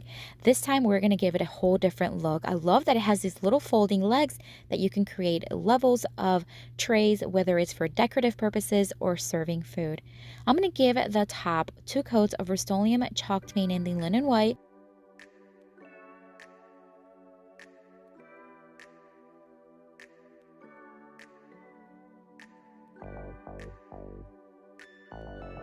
Once the paint was completely dry, I am going to start using the black vinyl. This one is as thick as the white one is, and I think the white and the black are actually the thickest, but by very small amounts. I'm going to cut off a piece. It's maybe about 8 inches wide, and then I'm going to start rounding off and cutting off some pieces because we're going to give this little tray a cow finish. I thought it would be really clever to give it a really cow unique look, so I'm just going to wiggle around and cut some shapes that I would think cows would have on their fur, and then we are going to start applying them to the tray.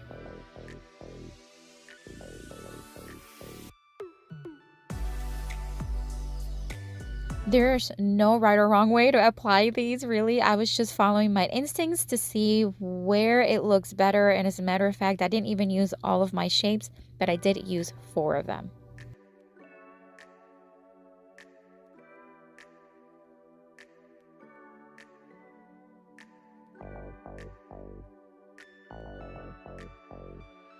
And once again, I am going to cut off the excess vinyl from the sides, and then I am going to sand them off to make sure that they are smooth to the edges. I did not seal this one, although I think I will, because if you spill something, you want to make sure it's protected. But I think it's so adorable. It's definitely one of my favorites from today. I love that it's so unique, and I just love how cute it turned out.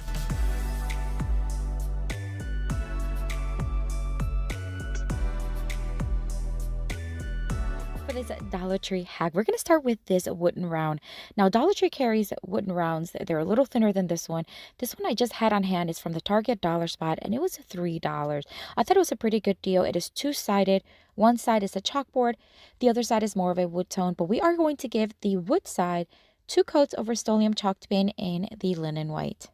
Today's video, I'm going to show you different ways that you can use Dollar Tree tiles. These are the ones that are like peel and stick, and they have a tile, more of a look to them. And for this project, we are going to start with this beautiful butterfly design one. It has a metallic finish to them, which most of them do.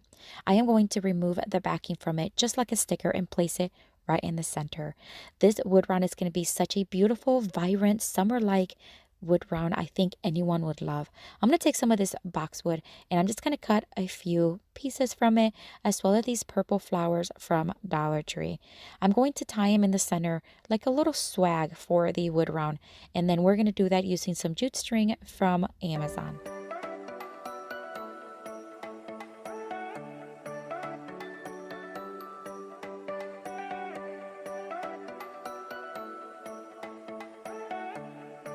I thought about hot gluing it, although I could. I decided to staple it because I wanted a little bit more of a strong hold. I'm going to arrange the flowers so that they are facing the way I want them to. Then I'm going to take one of these leftover sunflowers from a pick that I had. I believe it was from Walmart. I'm going to cut off the stem really close to the base of the flower, add some hot glue, and hot glue it to the center. This flower really popped that yellow tone in the butterfly very nicely. I'm going to use some of that white jute string and I'm just going to thread it through the holes that were already on the board. I'm going to tie it in a knot and then we're going to have something to hang it from, and this one turned out stunning. What an easy way to create a beautiful wood round. No cutting machine needed. These tiles are just so versatile. Love them.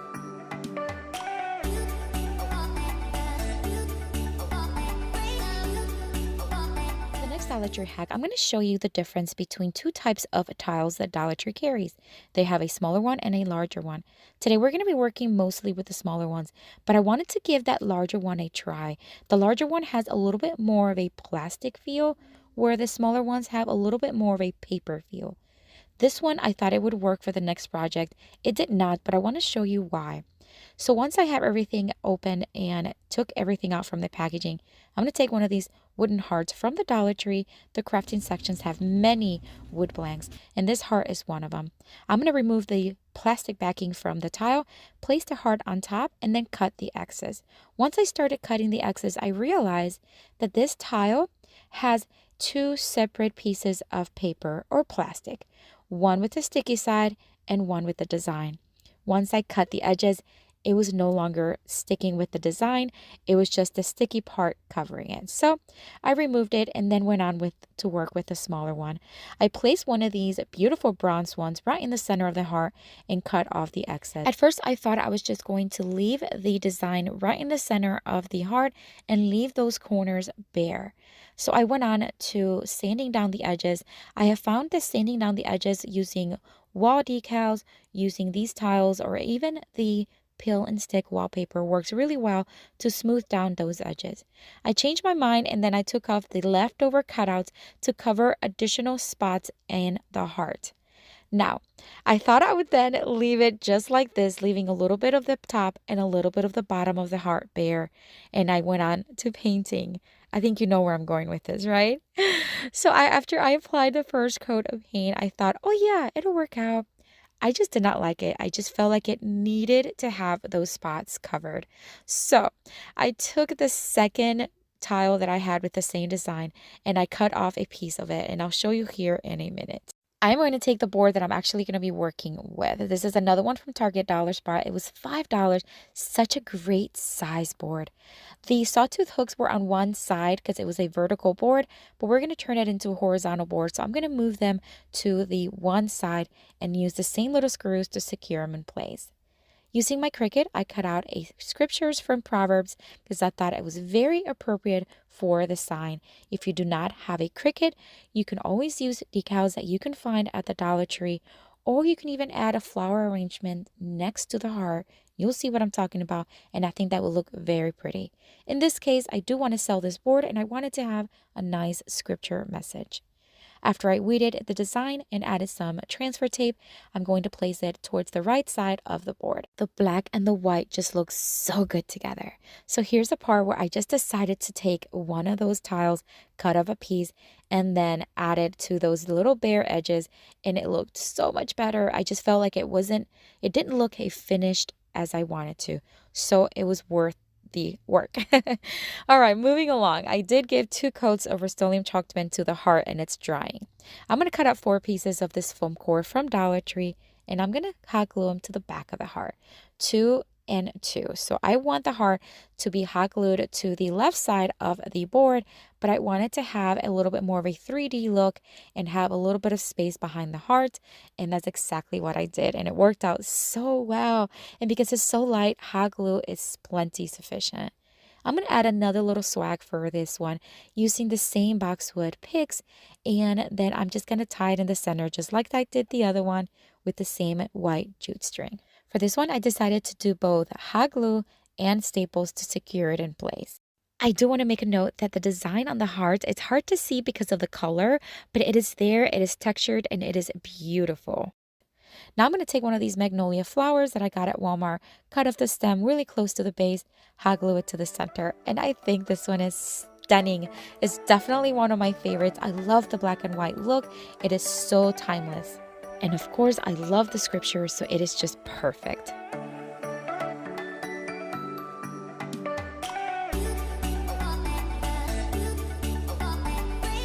For the next Dollar Tree hack, I'm going to take this leftover Easter sign from the Easter season, remove the jute string, and I'm going to sand down all of the glitter from on top. I'm going to use my palm sander, but you can definitely use a sanding block if you do not have an electric sander, although the electric sander is really effective and very fast. Once I had all the glitter removed, I am just going to wipe it down really, really well, making sure there's no dust. Now I'm going to use my blade knife, and I'm going to use also my square ruler to cut off a piece of the sign. It's about 3.5 inches wide, and I'm going to score it several times. You've probably seen me use this technique several times before. I score it, snap it, and then sand it smooth. This works really well for these type of boards that you can find at the Dollar Tree. Once I had this one cut out, I'm going to cut it directly in half, and it's going to be a 3.5 by 3.5 square. What we're making today is some coasters. So once I had it, again, I cut it, scored it, snapped it, and sanded it. And I'm going to do the same thing for 2 more.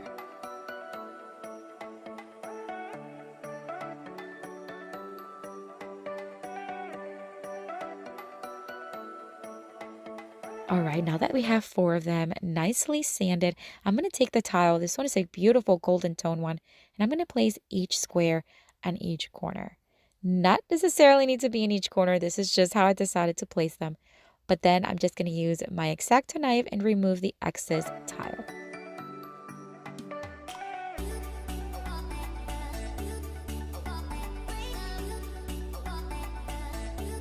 And we are just basically done. We're going to finish cutting off the excess tile. And then, of course, we're going to sand them down to make sure those edges are nice and smooth. And I think these little coasters are so stinking beautiful. You can use any tile for these coasters. I just happened to grab this one. I love the design. You can make as many as you want. Beautiful.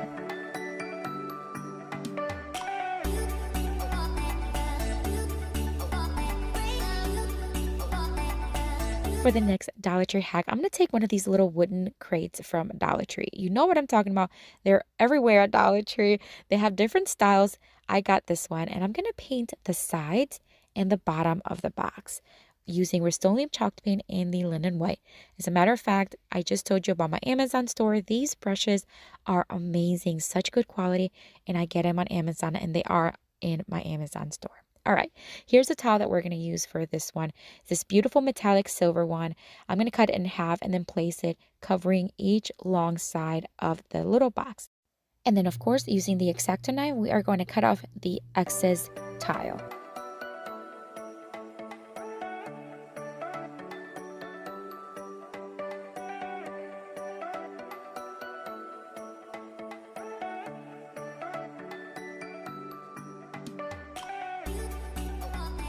And we're going to repeat the process on the other side as well. Because this is a little wooden crate, I still wanted to have that crate look. So I grabbed one of my screwdrivers and my square ruler, and I am just going to dent those lines using the screwdriver. This is going to give it that little crate look that it originally had, but with the design on the sides, which I think is so beautiful. So now moving on to the sanding. Of course, we got to sand the edges down, making sure that they are nice and smooth and transition really easily onto the wood. I'm going to add some floral foam from the Dollar Tree. It fit perfectly right in there. I'm just going to place it down, and then I'm going to cover the foam using some Spanish moss that I already had on hand from Dollar Tree. These little boxwood picks are left over from another project. I never throw them away. Sometimes I even pull them away from other arrangements because you never know when you're going to need them. You'd be surprised how many times I use my florals, leftovers, in other projects, and it works perfectly. So I'm just going to place all of them all around the little box, and then I'm going to take these little white and yellow flowers from Dollar Tree that again I had left over. They were already cut at this size, which worked perfectly, and I'm just going to start placing them all over the little crates, and this little arrangement turned out stunning. I love it. I love that I made those lines with the screwdriver. The design, the silver tone is just so beautiful.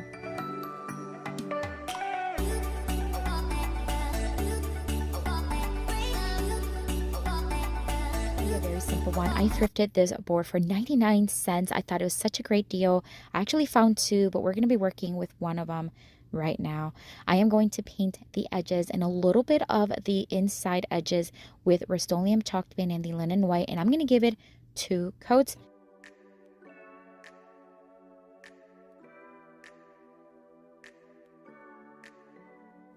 I'm now going to take this tile. This one has a little bit more of a traditional tile look. I'm going to remove the back from it, and I'm just going to place it right in the center of the board. It so happened that it fit perfectly inside except for the edges. The corners I had to trim a little, but not too much at all, and I just used my X-Acto knife to cut them. And we're just about done. I love the way this one turned out. I did this one a couple of videos back, but I wanted to include it because I just think it's beautiful.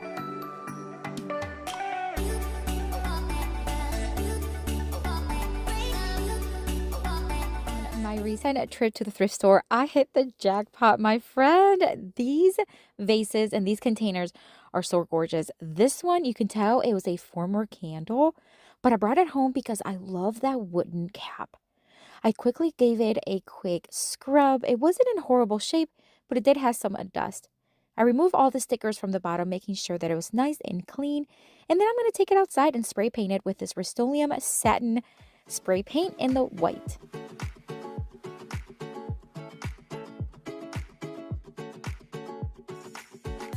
Once it was nice and dry, it looks so beautiful and has that nice sheen to it. Then I'm going to bring in these Dollar Tree rub-on transfers. These are absolutely brand new.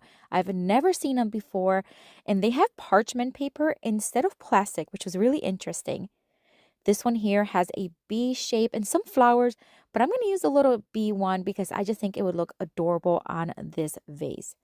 Now I'm going to place it right on the top.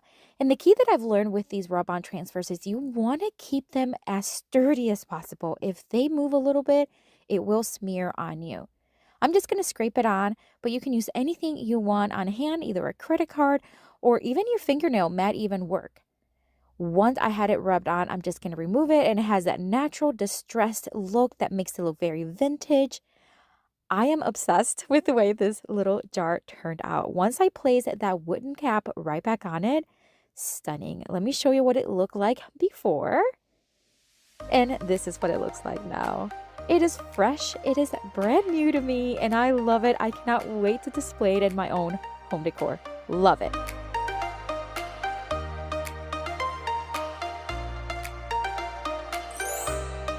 This tin bucket is gorgeous. I love the shape and I love the size of it. It's made for dog biscuits, but I'm going to use it in a different way. Again, I'm going to give it a quick little scrub and remove the price tag from it. Then I'm going to do the same thing. I'm going to take it outside and I am going to spray paint it in the same satin white Rust-Oleum spray paint and gave it a few coats very lightly until it was fully covered.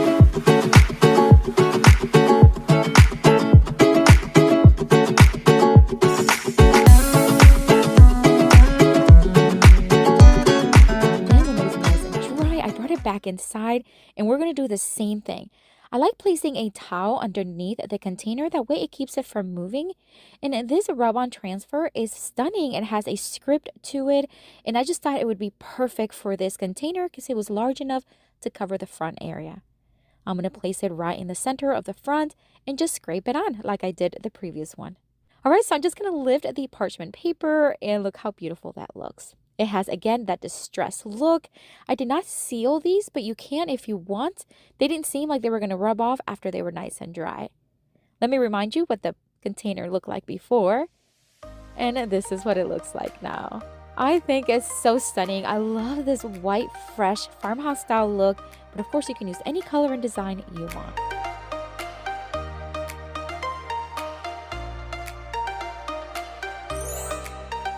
This little milk jug was such a score. It is a beautifully designed one. I love the shape, but the style was not quite my style. So I'm just going to give it a quick wipe. And again, I'm going to remove the price tag and then take it outside. And once again, spray it white with this satin Rust-Oleum spray paint.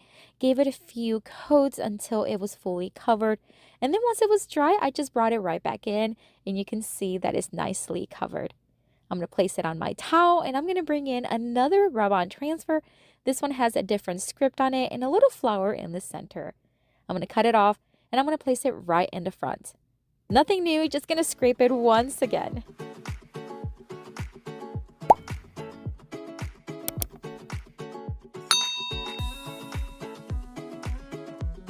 And now I'm just going to remove the parchment paper and reveal the design. Again, it has a nice natural distress to it that I really loved. This is what it looked like before, and this is what it looks like now. What a beautiful transformation. This little milk jug is staying with me. I'm going to display it in my home decor this year.